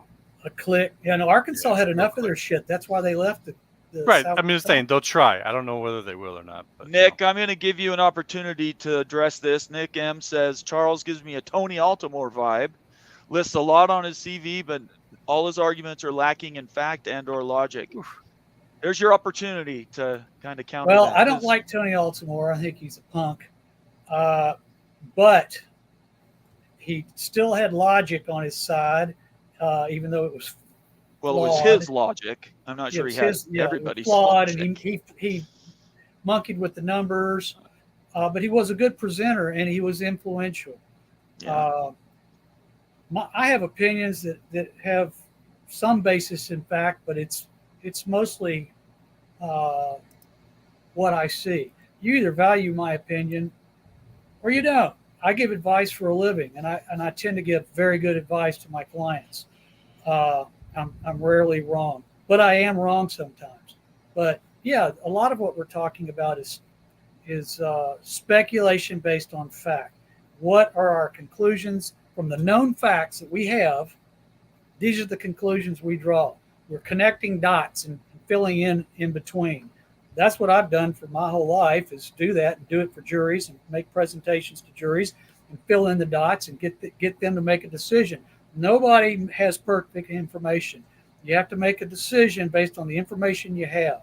And all we're talking about is the information we have and the conclusions that we draw based on the limited information that we have. So if you're complaining that I'm not all knowing and I'm omnipotent and dropping perfect fact on you, I'm sorry. I've got something else to say to you, but I'm not. I'll say it first. You can take that to Twitter, but that was part of the reason we wanted to do this show, is because You don't want to be we held in often- contempt of court, huh? Right. we I often have been held in contempt. we often have people that come on that have differing opinions, and that's okay. We're totally it's comfortable with okay. that. And so I really appreciate the fact that, you're willing to engage. A lot of people would have gotten mad and not said anything. So What I'm saying is not the gospel. yeah, right. I'm not pretending like Tony Altimore thinks it's the gospel. He does. No, Yeah. I can be completely wrong in what my guesses are. Absolutely. Well, I'm never wrong, so Oh, that really? makes two of. My ex-wives were never wrong either. Our web, one of our members. Go ahead, Immaculate. You want? I was just gonna say, you're the judge, so you get to sit there and say that. We're I just like, do pretty much. You can yes, start sir. your own show. Yes, sir. You What's guys the start your own penalty here? show. You can do your own thing. That's what I What's the say. penalty I here for respect it. contempt of guest? I'm not forcing anybody to be here. I'll tell you Okay. that. Exactly. No, Anyway. thank you for No, man, I'm inviting me. just I joking. Oh, forgot. you know that. Charles, I hope you had fun. That's the I purpose had of a this, great right? time. I was looking And forward to this. And I really appreciate other people's opinions. I know, look, I grew up debating my entire life. I know the rules of debate. I understand how you win and lose a debate. And so when you come here, you have to be ready to be challenged, right? And Yeah. it that goes with people on the panel. It goes with people watching the show. You either like it or you don't, right, guys? I love it. I had a great mean, time. That's the way it works. So anyway, we're getting down to the end. If you have a super chat and I haven't read it, I haven't seen it. So that means I didn't receive any today, but that's okay. Our web says, I think Big 12 folks are more worried about the California legislators' thoughts on sports than Cal and Stanford. Players organized as unions, revenue sharing. There is a lot of truth to that. Let's put them in their own subsidiary. That way we can just send them all off together. Yes, San Diego State and all the California schools, put them in their own sub-conference. Then they That would they be play nice. with us, but we can jettison them whenever we want. How about that? And they can have Revenue Notre Dame. sharing revenue what? sharing is coming. Revenue sharing is coming. That's going to Right. happen for players. So I Right. mean, it's better to get out in front of it than to stick your head in the sand. Agreed. I think Kevin Warren started that discussion in the Big Ten. I think Tony Petitti is following suit. You're going to see a pie of that revenue that comes from the media going to players in basketball and football. All right. Just a couple more comments here. Conundrum says Tony Altimore equals pretzel logic. That is exactly how he won debates, is he would not answer the question. He would deflect to a different one, and it was absolutely a pretzel. You could chase it round and round and never get to the bottom of it. And he That's massaged a his fact. numbers. Oh yeah, he put he no got numbers caught in doing that. context. Yeah. He didn't put numbers in context at all. Jeff Wadsworth says, Immaculate and Moen, you get Altimore all the time now that USC is Big Ten bound. I've been saying myself he is not going to enjoy the freedom of movement in the Big Ten that he's gotten in the Pac-12. He has not had to deal with Ohio State and Michigan fans as of yet, and I'm sure Moen could expound on that quite a bit. He needs to I'll be apologize, looking for make him. an active contrition. That'll That's never it right happen. there. That'll never. That's What did he Moen say? is saying. I'll be looking for him. If USC comes to Ohio State, I'll be there. I'll be a guy in a Moen jersey. It's I number doubt he 68. shows up. Tony, He if does you not got a want to mess problem, with it. you He'll can be- come talk to me. He'll be at the NSA desk at the I'm time so that glad goes it It'll all be a went down the luxury way it suite. did. West Virginia Mountaineer Lair. I heard you was looking for someone that was Golden Blue Dude and was his mod for his channel. You were? Is that true, Kenny? I want to talk to you. If you're still watching, send me a message. Actually, I was wondering who did his production, and I had questions. So if you could like send me a DM in Twitter, I'd love to have a conversation with you. Like I'm being dead serious. So I appreciate you putting that note there. I was wondering who did that work. Let's see, Patrick Bourne. I got to get one of his comments in the All far right. left conference. That's funny. Let's For what? see. For the new What is Pac-12 this? name? I think it's me. Yeah. Bomber, can you ask Charles if Diamond Sport Belly Sports has got away from Sinclair Sports? We had that question come up the other day. Does anybody know the answer? I don't to know that one? everything, man. I don't Okay. even know my own school's ADs know. So, That's true. You didn't. Was he talking about Bally's that was going? bankrupt? Yes. Yeah. Bally's. Yeah. The one of the RSNs. Is that what they're called? I don't know Regional if Sports Sinclair Network? got him. Yeah, I don't know. We don't know the answer to that. Keep asking it though. One of Yeah. these shows will have somebody that has the answer. Our web says, guys, California isn't looking to limit revenue sharing to just basketball and football, but Olympic sports too, which was my point in making the comment. So revenue sharing. Well, going I to think you're all gonna. They don't make Yeah, even though they don't make revenue, there's so much revenue and media money that would come in that you're going to see some of that going to all athletes, a stipend. The football and basketball players are going to get the lion's share of it, though. But I think the most important thing is setting up a thing for after football, almost like a pension fund for these guys if they fall on hard times. Because there are a lot of guys who make it to the NFL, get injured their first season, don't really have a lot to fall back on. So I think it's about protecting the players as well, the athletes as well, having a hardship fund for them to draw from. But yeah, I think you're going to get to revenue sharing. I think in the Big Ten already, every Big Ten athlete gets a stipend, regardless of what sport they play. I don't know what the exact number is, but they all receive a stipend currently. in the Big that Ten, helps them across the board, the Yeah, Big Ten, that- amazing? That was actually the Yeah. subject that caused the autonomous conferences to come into being in the first place. If you remember, there was a Right. proposed $2,000 stipend that went to the NCAA for vote, and it got crushed. And that's when the autonomous conferences came out and said, for legal reasons, we're going to have to leave the NCAA if we don't have some capability to handle this, because we think it's going to be a legal problem for us in the future, which it would be, as I'm sure you could attest to for the money numbers. So, yeah, I do believe they have a stipend. I don't know what they settled it on, but I could also see, as he's saying, the numbers that we're seeing for the upcoming 2026 and such, some of that money might have to get funneled down just so that they don't get these lawsuits. MH5 has a comment here. He says basketball will break from the NCAA at some point. We're not going to dive into that real deep in this show, but in the near future, we're going to have more conversations about basketball and football. Isn't And what that they where could your do. mark's going? Is to get a bigger piece of He that? wants to. Yeah. He set that out as a marker. Whether he can actually do it or not, who knows? He has to get somebody to play nice with him on the broadcaster level to make that work. So let's see here. West Virginia Mountaineer. So you gave me name Joey Foster. I'll look him up on Twitter. Thank you very much. I appreciate that. Any other left? All right, we're going to call it there, guys. What an amazing show. I appreciate all you guys being here. It's always fun and insightful. I really appreciate it. Charles, thanks for coming in. Thanks for inviting me. You bet. And just, continue to do that stuff on Twitter, and you got some good engagement there. Not Hopefully wear some me people out. will I'm follow ready you. for SMU to get in somewhere, and I can go back. I'm and sure watch that's them true. Play football. I have no doubt that's true. Moen, Immaculate, do you guys want to say anything? Well, just one thing. I mean, I've actually had plenty of chats with you in chats on videos and whatnot. So it was nice to kind of meet you and have a talk with you like this. So. We think a lot alike. On some Mo and ways, I actually think on like other you ways do. we don't. But you always make a good point and a good argument of it. So I always appreciate that. I like all you guys. So. Oh, good. I appreciate that. Moen?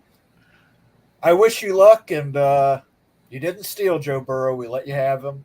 but you let us have him back, and he's going to bring Cincinnati their first Super Bowl this year. If We the borrowed Crooked thank you. Zebras, We yeah, borrowed him for free, I guess. if the Crooked Zebras and Roger Goodell let us. All right. If you're one last time, if you're new to the channel, please subscribe and turn on your notifications.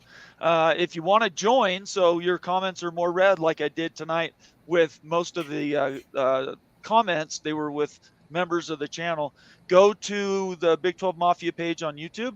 Right in the middle of the main page, you hit a join button, and there's 3 options that pop up, and you can go through those and become a member of the channel. The only other thing I want to say is, Charles, I really appreciate you coming. Having never done this before, you did a fine job. That was the first time. Yeah, I know, and I think you did a good job. One thing that we've noticed is the longer your answers, the more people tune out a little bit. Oh, really? So yeah, so maybe shorten those. That's why Immaculate used to give the same answers you're giving. I got the same lecture. Yeah, he's cribbing them down a little bit, and we're doing a lot better because of it. Because people want to hear from you, they just want a small piece. I mean, No, that doesn't matter. It was We don't good. care. It was good. like Thomas Yeah, you were Jefferson and others said it too. If I had more time, I would have written a shorter letter. There you go. I like that a lot. You did really good, especially with the ones that were shot at you from the chat, because you never know what they're going to throw at you, man. You never know. That it takes bravery to come in here. Yeah, you got. I mean, you have to have some courage to come on a show like this that's not your own, that doesn't necessarily have allies, and still be able to stand up for what's right. I tip my hat to you. It's wonderful. A couple other things. I don't know if anybody's noticed, but I used to get harassed for not having a Big 12 flag. Here's my Big 12 flag, to all you haters out there.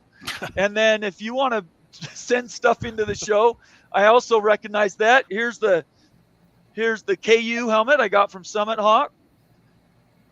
Here's the BYU helmet I got from BYU Mini Helmets, which that's the QR code up in the corner right there. If you want a helmet for a gift or whatever, if you're a BYU fan, go to that, click that link, and there's a bunch of helmets you can buy. And then down here, I got a K-State pennant. I want to make sure I get everybody's names. Brent Nichols did that one. So if you guys want to send me stuff, I'm receiving stuff now almost every day. Send me a DM in Twitter, and I will give you my address, and you can ship it over, or you can come to my house and stalk me.